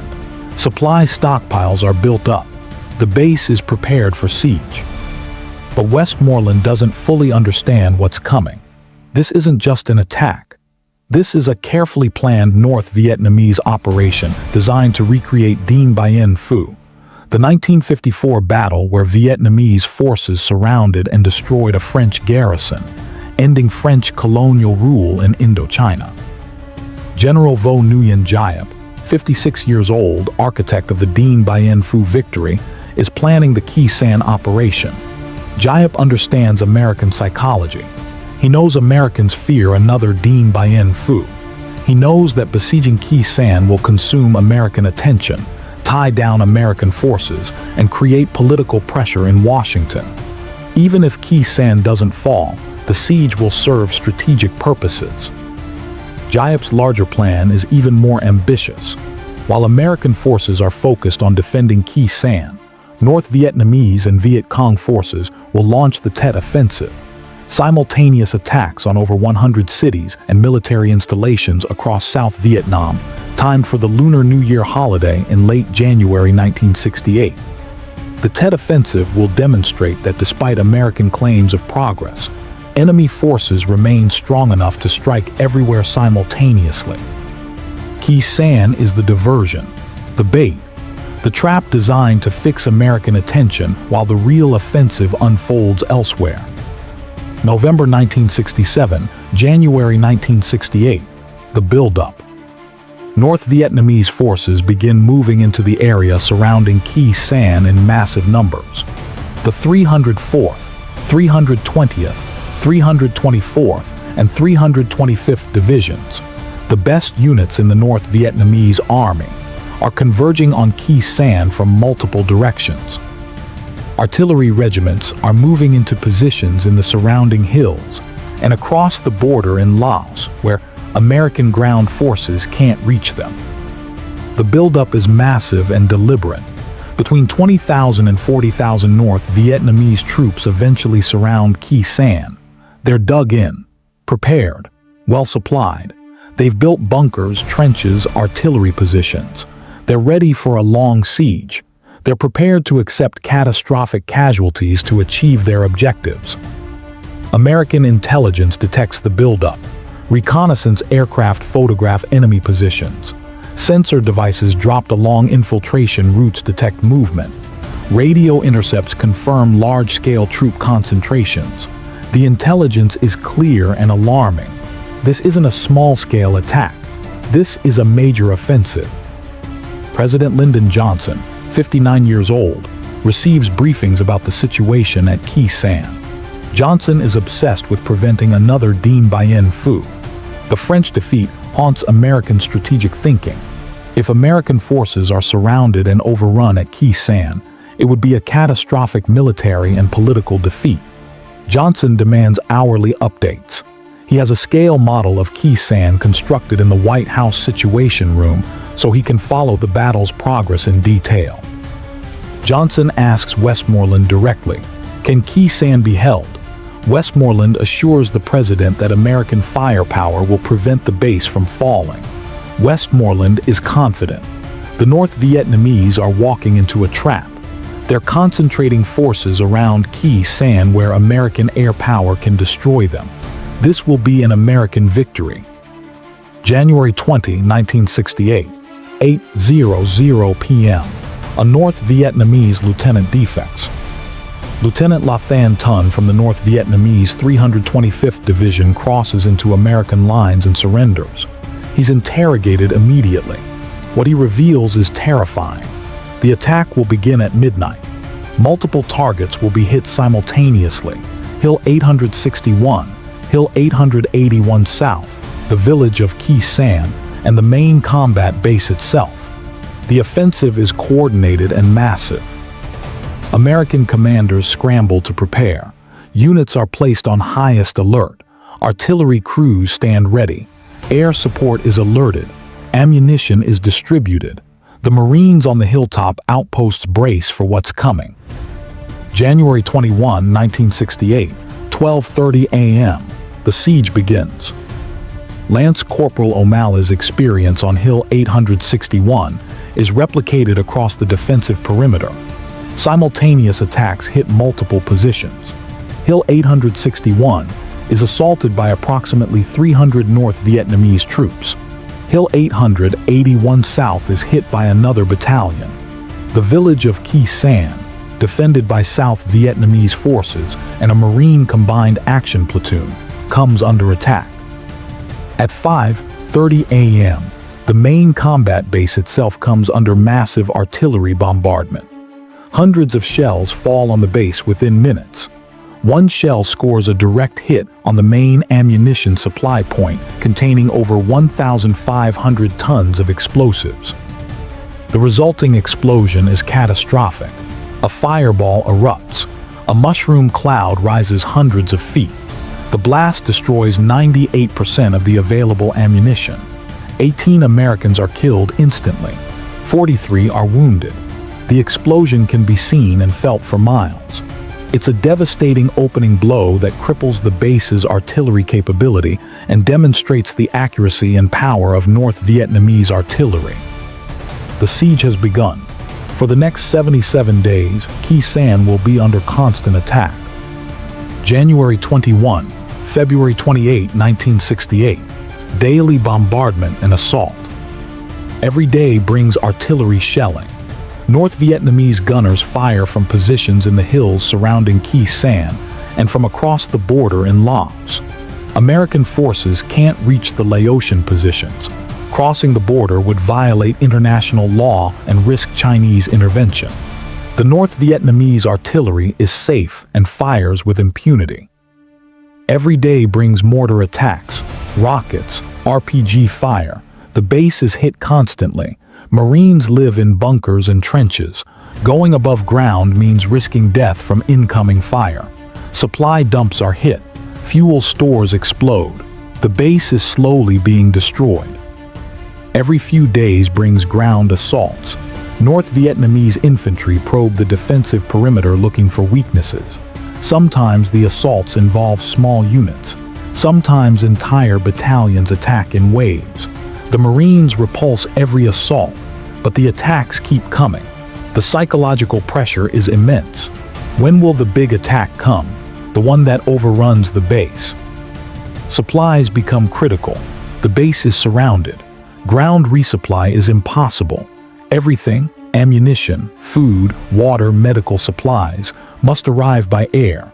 Helicopters fly hundreds of missions daily bringing supplies and evacuating wounded. The pilots fly into a hot landing zone under constant enemy fire. Fixed-wing cargo aircraft, C-130s and C-123s, initially land on the airstrip to deliver supplies, but enemy fire makes landing too dangerous. Pilots develop alternative techniques. Some aircraft don't land. They fly low and kick pallets of supplies out the back onto the runway in speed offloads. Other aircraft use the low-altitude parachute extraction system, LAPES, dragging pallets out the back on parachutes while flying just above the runway. Every helicopter mission risks being shot down. Many helicopters are hit, some crash. Pilots and crew members are killed, but the resupply missions continue. Without them, the base would be overrun within days. February 5-7, 1968, the battle for the hilltops. On February 5, North Vietnamese forces launch major assaults against Hill 861A and Hill 881 South, two of the most critical hilltop outposts. The attacks are preceded by intense artillery fire. Then come human wave assaults. Hundreds of North Vietnamese soldiers charge the Marine positions. The fighting is hand-to-hand. Marines use rifles, grenades, entrenching tools, bayonets. North Vietnamese soldiers break through the wire in some sectors. Trenches are overrun. The defenders fight desperately to hold. Artillery support is called in danger close, shells falling within meters of Marine positions. Airstrikes pound enemy formations. The battles last hours. The hills are temporarily overrun. North Vietnamese forces occupy portions of the hilltop positions, but Marine counterattacks eventually push them back. The hills hold, but the cost is high. Dozens of Marines are killed, hundreds wounded. North Vietnamese casualties are even higher, bodies cover the hillsides. February 7, 1968. The fall of Lang Vei Special Forces Camp. Lang Vei, a Special Forces camp 6 miles west of Khe Sanh, comes under attack by North Vietnamese forces using tanks, PT-76 light tanks and T-54 medium tanks. It's the first time North Vietnamese forces have used tanks in significant numbers during the war. The attack is devastating. 12 North Vietnamese tanks overrun the camp. The defenders, approximately 300 South Vietnamese irregulars and 24 American Green Berets, fight desperately. Anti-tank weapons disable several tanks, but the assault is overwhelming. The camp falls. Survivors retreat toward Khe Sanh. Many are killed during the retreat. The fall of Lang Vei terrifies the Marines at Khe Sanh. If North Vietnamese forces have tanks, can the base withstand a tank assault? American command considers evacuating Khe Sanh, but Johnson and Westmoreland insist the base must hold. Reinforcements are promised. More air support, more artillery. The base will not fall. February 29, 1968. The major assault. Elements of the North Vietnamese 304th Division storm Khe Sanh combat base in the largest ground assault of the siege. Over 1,000 North Vietnamese soldiers attack the perimeter from multiple directions. Artillery and mortar fire pounds the base. The attackers penetrate the defensive wire in several locations. Fighting rages for hours. American Marines fire thousands of rounds. Artillery and mortars fire continuously at point-blank range into attacking formations. Airstrikes, fighter bombers and B-52s are called in within meters of friendly positions. The firepower is apocalyptic. North Vietnamese casualties are catastrophic. Bodies pile up at the wire. By afternoon, the assault is repulsed. The North Vietnamese withdraw, leaving hundreds of dead. American casualties are significant, but the base holds. This is the last major ground assault against the main base. North Vietnamese forces, having suffered horrific losses, shift tactics. The artillery bombardment continues, but the large-scale assaults stop. February-March 1968. Operation Niagara, the aerial bombardment. American response to the siege is the most intensive aerial bombardment in military history up to that point. Operation Niagara involves coordinating all available air assets to destroy North Vietnamese forces surrounding Khe Sanh. B-52 bombers fly missions around the clock. Between January and April, B-52s fly over 2,600 sorties, dropping more than 110,000 tons of ordnance on enemy positions. Fighter bombers, F-4 Phantoms, A-4 Skyhawks, F-100 Super Sabres, fly thousands of additional sorties. Helicopter gunships provide close air support. The total tonnage of explosives dropped around Khe Sanh exceeds 100,000 tons, more than the atomic bombs dropped on Hiroshima and Nagasaki combined. The bombing creates a lunar landscape. Craters cover the hillsides. Vegetation is obliterated. The jungle is scorched and lifeless. North Vietnamese casualties from the bombing are estimated at 10,000 to 15,000 killed, though exact figures are unknown. Yet despite this apocalyptic bombardment, the North Vietnamese maintain the siege. They accept the casualties. They continue firing artillery at Khe Sanh. They continue small unit attacks. They demonstrate that even overwhelming American firepower can't force a determined enemy to abandon their objectives. March 1968, the Tet Offensive context. While Khe Sanh dominates American attention, the larger Tet Offensive unfolds across South Vietnam.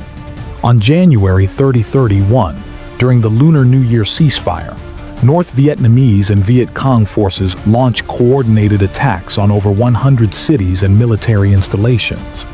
Saigon, Hue, Da Nang, provincial capitals, all come under assault simultaneously. The Tet Offensive is eventually defeated militarily.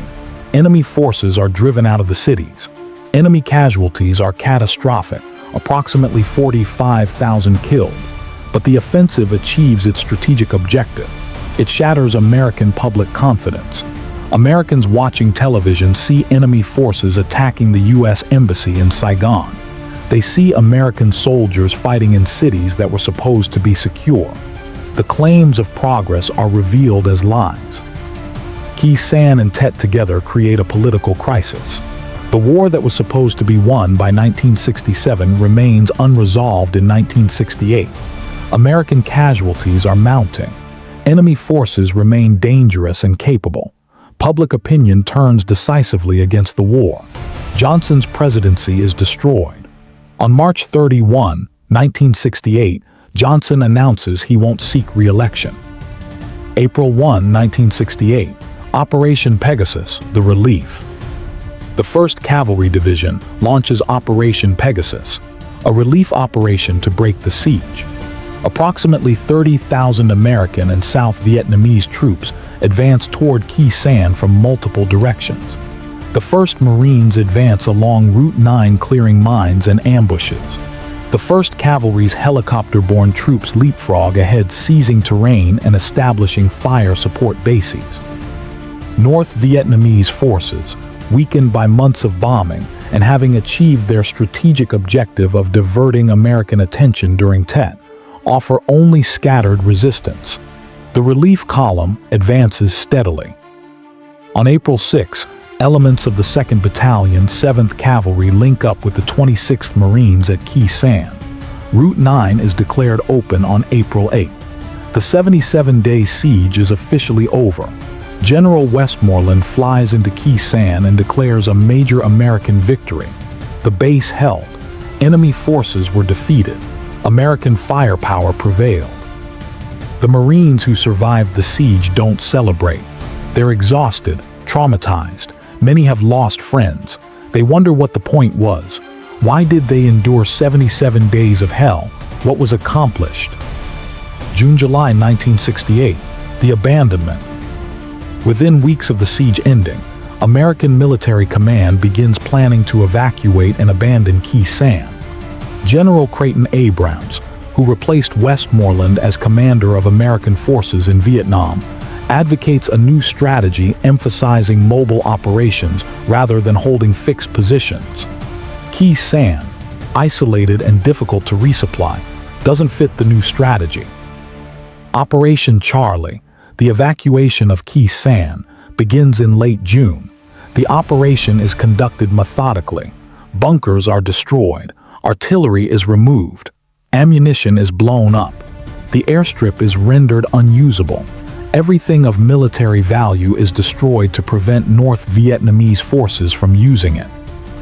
On July 5, 1968, the final elements of the 26th Marines depart Khe Sanh. The base is abandoned. On July 9, 1968, Khe Sanh is officially closed. North Vietnamese forces immediately reoccupy the position. The abandonment is devastating to the Marines who fought there. Lance Corporal O'Malley, who survived the entire siege, can't process what's happened. They fought for 77 days to hold Khe Sanh. Over 200 Americans died. Over 1,600 were wounded. Thousands more were traumatized. And now the base is just abandoned, given to the enemy for nothing. The North Vietnamese proclaim victory. They claim Khe Sanh as evidence that American forces can be besieged and forced to withdraw. The propaganda value is significant. Americans spent 77 days defending a base, then abandoned it. What was the point? The casualty accounting reveals the siege's brutality. American casualties: 205 killed at Khe Sanh itself, plus an additional 92 Americans and 33 South Vietnamese killed during the relief operation. Total wounded, approximately 600 Americans and unknown number of South Vietnamese. North Vietnamese casualties: estimated 10,000 to 15,000 killed, though exact figures remain classified by Vietnam. The casualty ratio, approximately 50-1 in favor of American forces, looks impressive statistically, but casualty ratios don't determine strategic outcomes. The North Vietnamese accepted horrific losses to achieve their strategic objective, demonstrating that American forces, despite overwhelming firepower, could be besieged, threatened, and ultimately forced to abandon positions. The strategic meaning of Khe Sanh remains debated decades later. Was it an American victory because the base held and enemy forces suffered catastrophic casualties? Or was it a North Vietnamese victory because they achieved their strategic objective of diverting American attention during the Tet Offensive and ultimately forcing the base's abandonment? Military historians generally conclude that Khe Sanh was tactically an American success, but strategically a North Vietnamese success. American forces held the base against overwhelming enemy numbers. American firepower prevented the base from being overrun. By conventional military metrics, Americans won. But strategically, Khe Sanh served North Vietnamese purposes. It diverted American attention and resources during the Tet Offensive. It created political pressure in Washington. It demonstrated that American forces could be besieged and threatened despite technological superiority. And ultimately, the base was abandoned anyway, rendering the entire sacrifice meaningless. The psychological impact on American soldiers who fought at Khe Sanh was profound and lasting. Many Marines developed post-traumatic stress disorder. They suffered nightmares, anxiety, survivor guilt. They struggled to readjust to civilian life after returning home. The intensity and duration of the siege created psychological wounds that never fully healed. Lance Corporal Michael O'Malley survives the siege. He returns to the United States in late 1968. He tries to resume normal life, but he can't. The nightmares are constant. The sound of helicopters triggers panic attacks. He can't explain to family and friends what he experienced. They don't understand. He struggles with employment. Relationships fail. He drinks to numb the memories. Decades later, O'Malley participates in veteran reunions for Khe Sanh survivors. He meets other Marines who fought there. They share stories. They remember friends who didn't survive. They try to make sense of what they experienced and why. The question remains unanswered. Was it worth it? The Siege of Khe Sanh revealed several truths about the Vietnam War that American command didn't want to acknowledge. First, overwhelming firepower doesn't guarantee victory against a determined enemy willing to accept catastrophic casualties. American air power dropped over 100,000 tons of ordnance around Khe Sanh. Yet North Vietnamese forces maintained the siege for 77 days. Firepower alone doesn't win wars. Second, casualty ratios don't determine strategic outcomes. Americans killed 10,000 to 15,000 North Vietnamese soldiers while losing approximately 200. The ratio was 50-1 in favor of Americans. But North Vietnam achieved its strategic objective. Casualty exchange rates meant nothing to North Vietnamese leadership willing to accept any losses to achieve political objectives. Third, American strategy of holding fixed positions in remote areas played to North Vietnamese strengths. Khe Sanh was isolated, difficult to resupply, vulnerable to siege. Holding it required enormous resources, thousands of troops, constant air support, daily resupply missions under fire. The base tied down American forces without producing strategic advantage. Mobile operations would have been more effective but politically more difficult to justify. Fourth, the disconnect between military success and political sustainability became undeniable.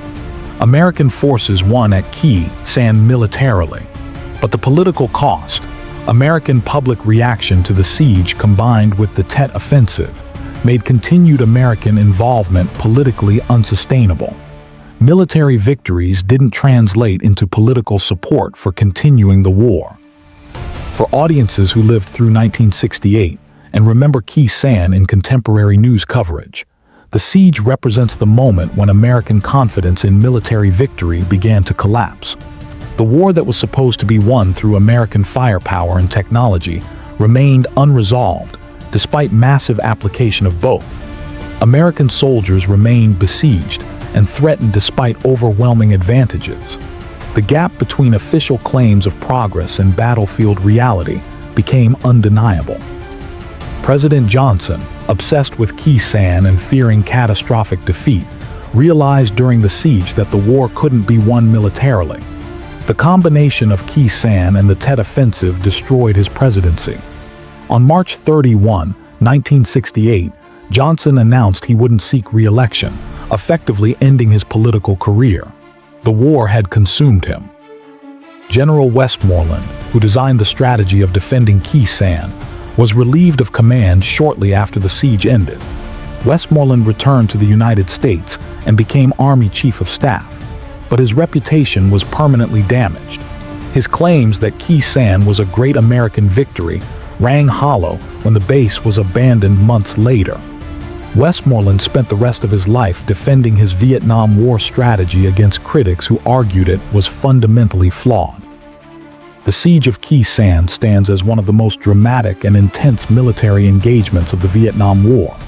For 77 days, 6,000 American Marines fought against 20,000 to 40,000 North Vietnamese troops in a siege that dominated American attention and created political crisis in Washington. The Marines held the base against overwhelming odds through extraordinary courage, discipline, and the most intensive aerial bombardment in military history. But the victory was hollow. The base was abandoned. The sacrifice was rendered meaningless. The strategic outcome favored North Vietnam. The psychological impact on American soldiers and the American public accelerated opposition to the war. Khe Sanh proved that military power, no matter how overwhelming, has limits when applied without clear strategic objectives and political support. American forces could win battles. They could inflict catastrophic enemy casualties. They could hold positions against superior enemy numbers. But they couldn't achieve the larger political objective of making South Vietnam secure and independent. If this story made you understand how tactical victories don't guarantee strategic success, share it. The Marines who fought at Khe Sanh deserve to be remembered for their extraordinary courage. They endured 77 days of hell and held their positions against overwhelming odds. But they also deserve the truth acknowledged. Their sacrifice, while militarily successful, served no lasting strategic purpose because the base they defended was abandoned anyway. December 18, 1972, 7:45 p.m. Andersen Air Force Base, Guam. Captain Robert Morris, 34 years old from Texas, sits in the pilot seat of a B-52D Stratofortress bomber running through pre-flight checks. Behind and below him, 5 crew members prepare for takeoff. The co-pilot reads instrument settings. The navigator plots the course to North Vietnam. The bombardier checks targeting systems. 2 gunners test defensive systems. Morris has flown 47 combat missions over Vietnam during 3 tours. He's bombed supply routes in Laos. He's hit truck convoys on the Ho Chi Minh Trail. He's dropped ordnance on suspected enemy positions in the jungle. But he's never bombed Hanoi. The North Vietnamese capital has been off-limits for 4 years. Too politically sensitive. Too much risk of civilian casualties. Too much international outcry. Tonight that changes. Morris's target coordinates place him directly over central Hanoi. His bomb load, 108 500-pound bombs, 27 tons of high explosives.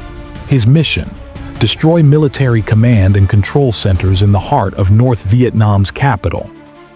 Morris keys his intercom. Crew, we're cleared for takeoff. Once we're airborne, I'll brief you on the mission details, but I'll tell you now, tonight we're going downtown. We're hitting Hanoi. Stay sharp. Intelligence says their air defenses are heavy. This is going to be different from anything we've flown before. The bomber's 8 engines roar. The aircraft accelerates down the runway. It lifts off. The mission has begun. What Morris doesn't know is that over the next 11 days, he'll fly into the most intense aerial combat of the entire Vietnam War. He'll watch fellow bombers explode from surface-to-air missile hits. He'll evade more missiles than he can count. He'll participate in the final major American military operation of the war. This is Operation Linebacker II, the Christmas bombing, 11 days that forced North Vietnam to negotiate and ended America's war. 11 days that killed over 1,600 people and destroyed 2 cities. 11 days that demonstrated both the power and the futility of American military force. If you're here for the truth about how wars end, not with victory but with exhaustion, hit that like button. This is the story of how America bombed its way to the negotiating table. 4 years earlier, March 31, 1968, the White House, Washington, D.C. President Lyndon Johnson addresses the nation on television. He's 59 years old. He looks exhausted. The war has consumed his presidency. The Tet Offensive 2 months earlier shattered American confidence. Public opposition to the war has reached historic levels. Johnson can't win re-election. He knows it. Johnson announces that he's stopping most bombing of North Vietnam. He's seeking negotiations, and he won't run for re-election. I shall not seek, and I will not accept, the nomination of my party for another term as your president, Johnson says. His voice cracks with emotion. The war has destroyed him politically. The bombing pause Johnson announces becomes Operation Rolling Thunder's End. For 3 years, 1965 to 1968, American aircraft dropped more tonnage on North Vietnam than was dropped on Germany and Japan combined during World War II. Over 300,000 sorties, over 860,000 tons of bombs. The bombing was supposed to break North Vietnam's will. It didn't. North Vietnamese forces remained strong. The Ho Chi Minh Trail continued operating. Military supplies continued flowing south. The bombing pause was supposed to lead to peace negotiations. It did, sort of. Peace talks began in Paris in May 1968, but the talks went nowhere. North Vietnamese negotiators showed no interest in compromising. They demanded complete American withdrawal. They demanded that the South Vietnamese government be replaced. They weren't negotiating. They were waiting for America to give up and leave. 4 years pass. The talks continue. Nothing is resolved.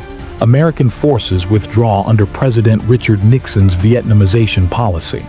By 1972, only 27,000 American military personnel remain in Vietnam, down from over 540,000 in 1968. American combat troops are gone.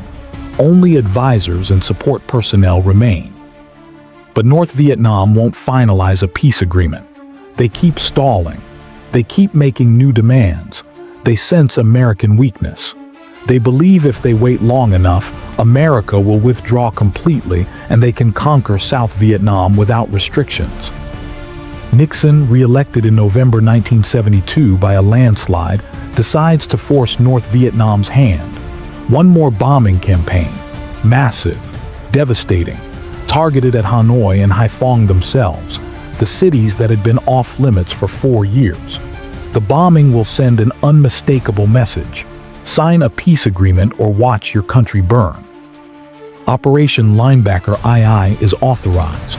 The Christmas bombing will begin December 18, 1972.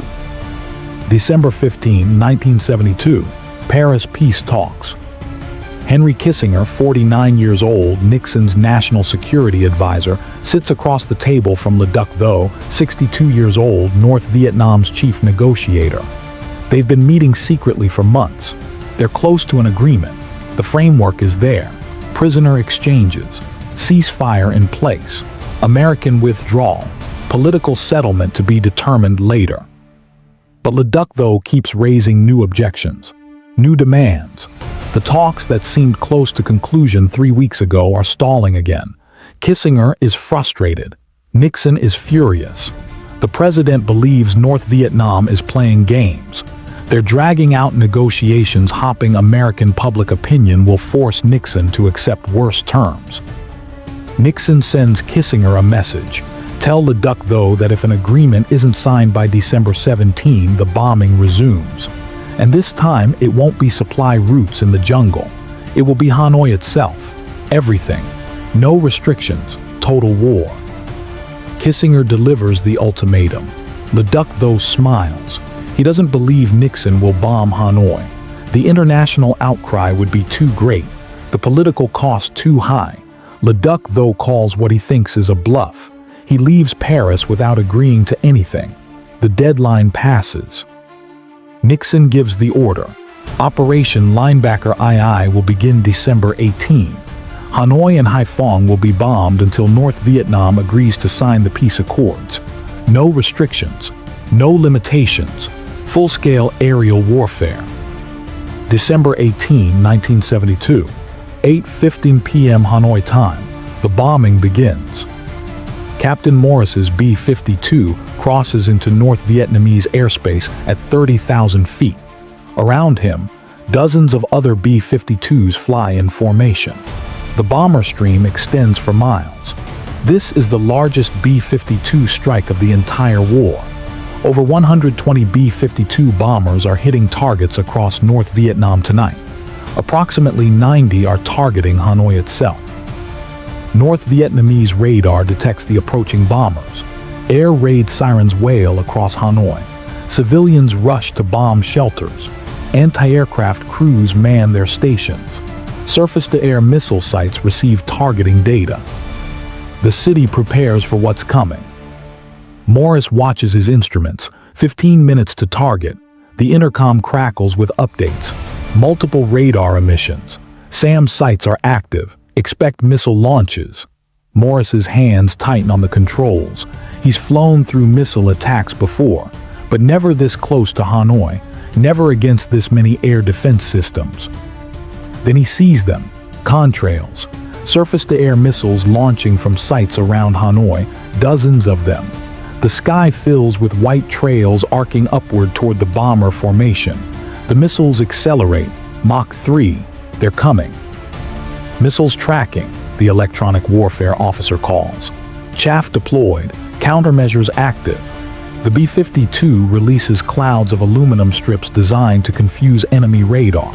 Morris begins evasive maneuvers, gentle turns, altitude changes. A B-52 can't maneuver aggressively. It's too large, too heavy. The best he can do is make the aircraft a harder target to hit. A missile detonates near a B-52 2 miles to Morris's right. The explosion is visible, a brilliant orange flash. The bomber staggers, then explodes. 75 tons of aircraft and fuel disintegrating in seconds. 6 men killed instantly. Morris watches numbly. That could be him. That will be someone tonight. Maybe him. Maybe his crew. 2 minutes to target, the navigator calls. Morris focuses. Get to the target. Drop the bombs, get out alive. That's the mission. The bombardier takes control. Bomb bay doors opening. The doors beneath the aircraft open. Cold air rushes in. Bombs away. 108 500-pound bombs fall from the bomber. Morris feels the aircraft lighten as 27 tons of explosives drop away. The bombs fall toward Hanoi below. Toward targets coordinates say are military command centers. Toward a city that's been at war for nearly 30 years. The bombs impact. Massive explosions light up the darkness. Buildings collapse. Fires start. From 30,000 feet, Morris can't see details, just explosions, just destruction, just the city burning. Targets hit, the bombardier confirms. Morris turns the bomber toward home. 4 hours back to Guam. 4 hours hopping, no missiles find them. Around him, other bombers are completing their runs. Some are limping away damaged. Some aren't going home at all. By dawn, 3 B-52s have been shot down on this first night. 18 men killed or captured.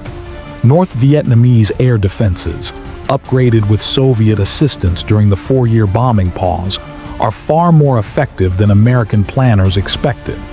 This is going to cost more than anyone anticipated. December 19, 1972. The bombing continues. Night after night, the bomber streams return.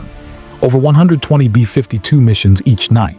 Fighter bombers, F-4 Phantoms, F-111 Aardvarks fly supporting missions during daylight. The bombing is relentless. Hanoi is hit repeatedly. Haiphong is hit. Military installations across North Vietnam are targeted. Transportation infrastructure, power generation facilities, oil storage depots, communication centers, everything is hit.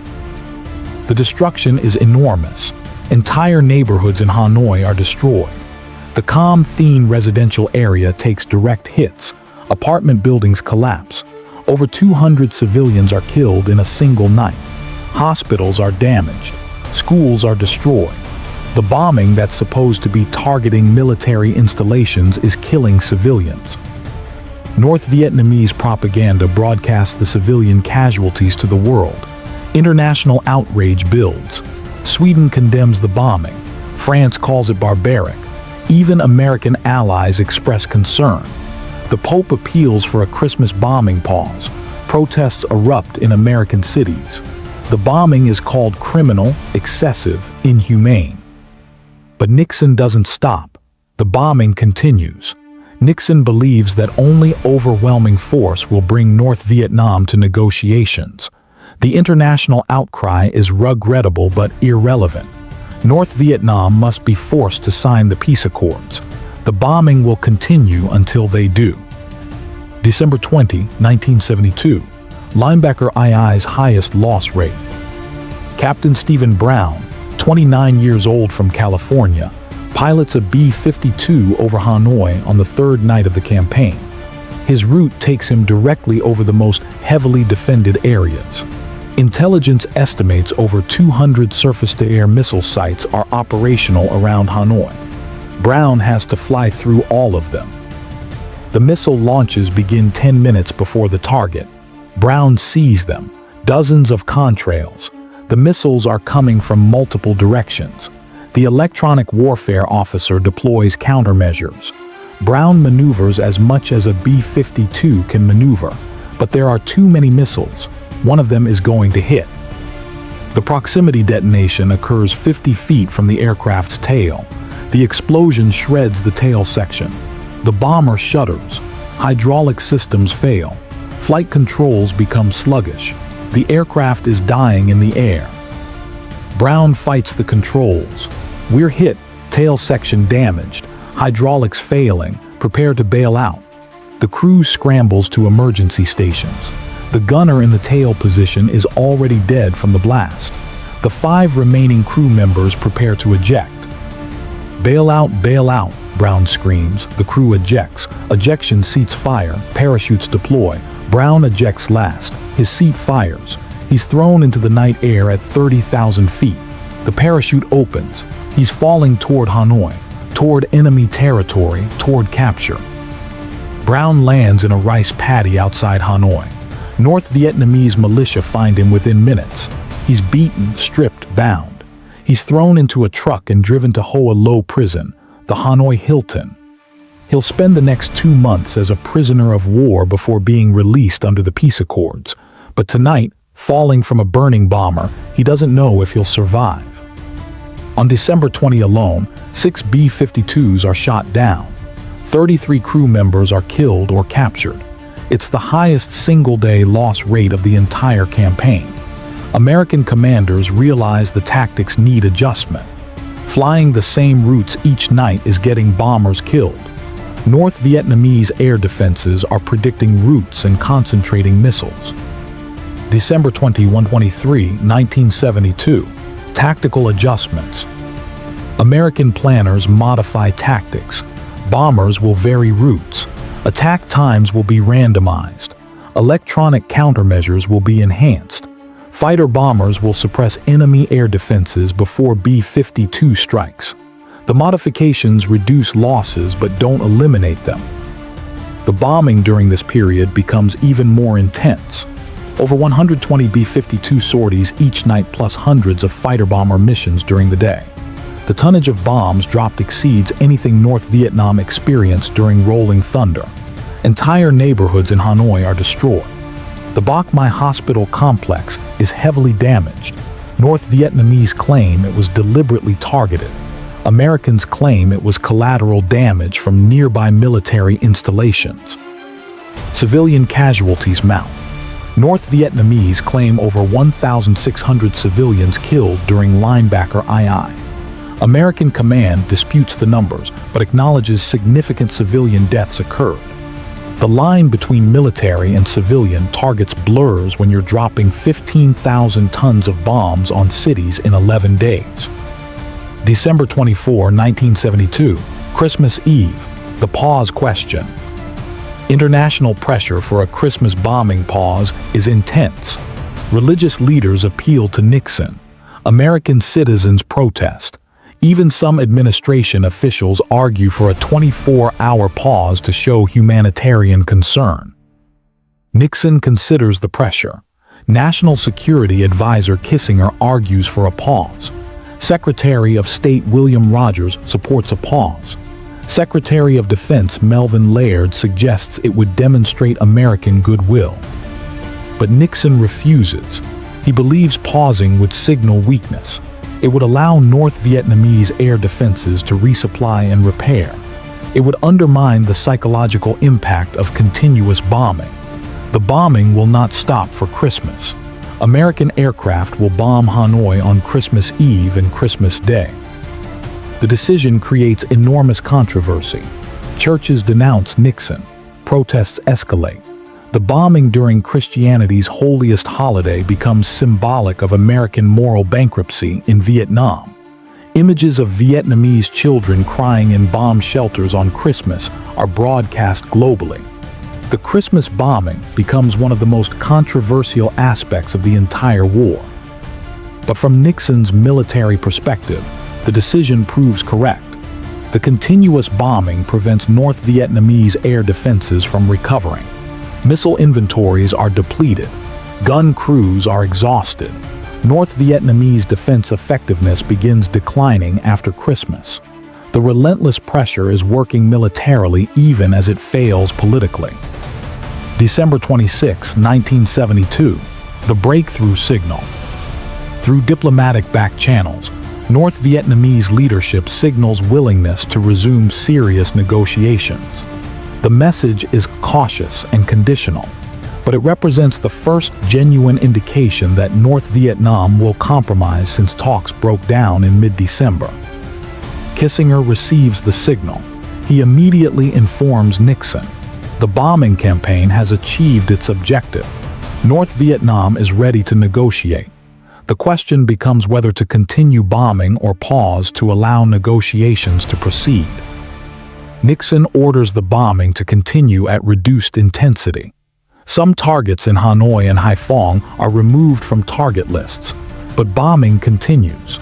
Nixon wants North Vietnam to understand that agreeing to negotiate doesn't end the bombing. Only signing the peace accords will end it. December 27-28, 1972. Intensified negotiations and final strikes. Diplomatic communication between Kissinger and Le Duc, though, intensifies. The North Vietnamese negotiator, responding to the bombing's impact, signals willingness to accept the peace accord framework that was rejected 2 weeks earlier. The essential terms haven't changed, but North Vietnam's willingness to sign them has changed. The bombing continues even as negotiations proceed. American aircraft strike remaining high-value targets, oil storage facilities, transportation centers, military installations. The bombing is designed to ensure North Vietnam understands, sign the accords or face continued destruction. On December 28, North Vietnamese leadership formally agrees to resume negotiations in Paris.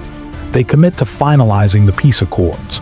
Kissinger reports to Nixon that the breakthrough has been achieved. The objective is accomplished. North Vietnam will sign.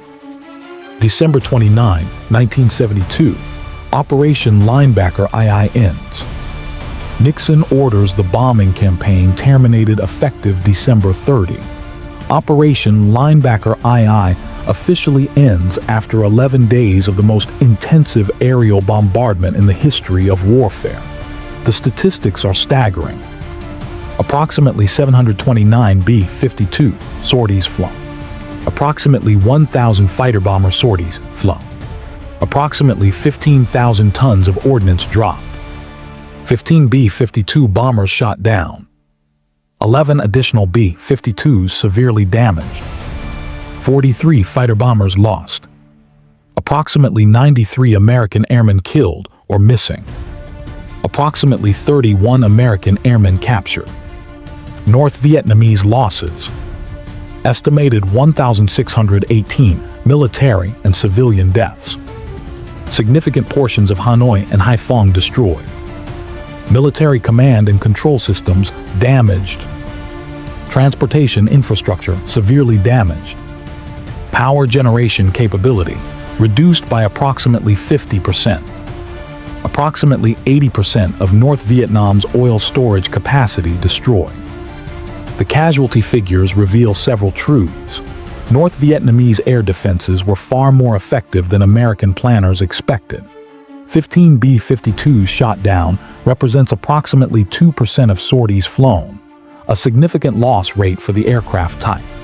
North Vietnamese SA-2 missiles, operated by well-trained crews using Soviet tactics and targeting data, proved capable of destroying even the most advanced American bombers.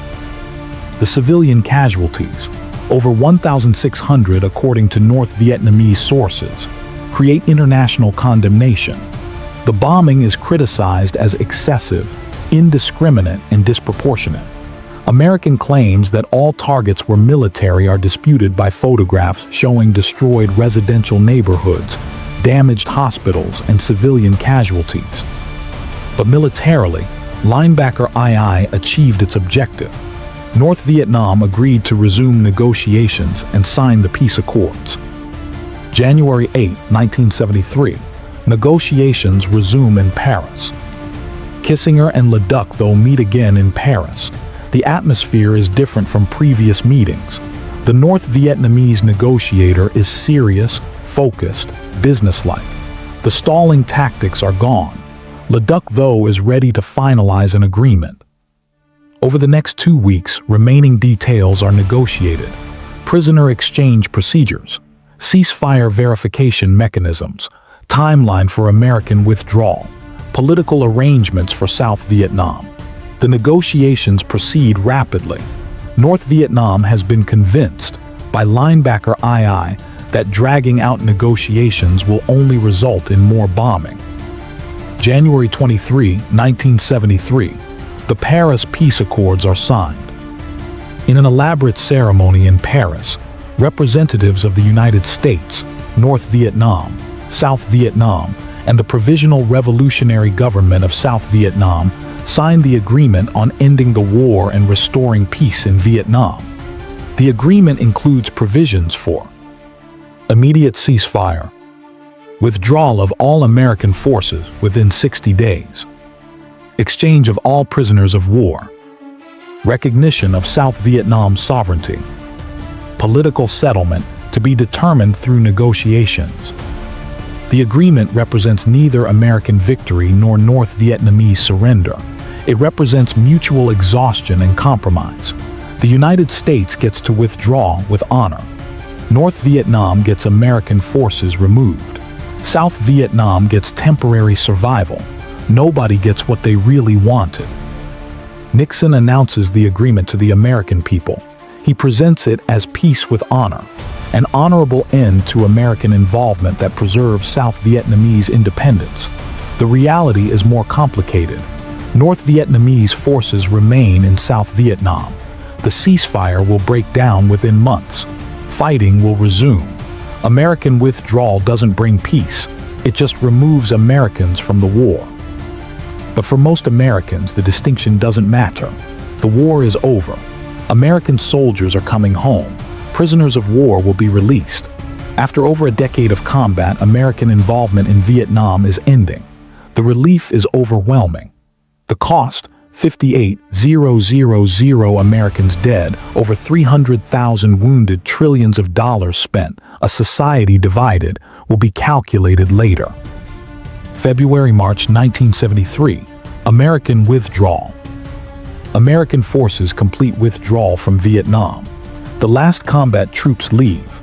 The last advisors depart. By March 29, 1973, the last American soldier leaves South Vietnam.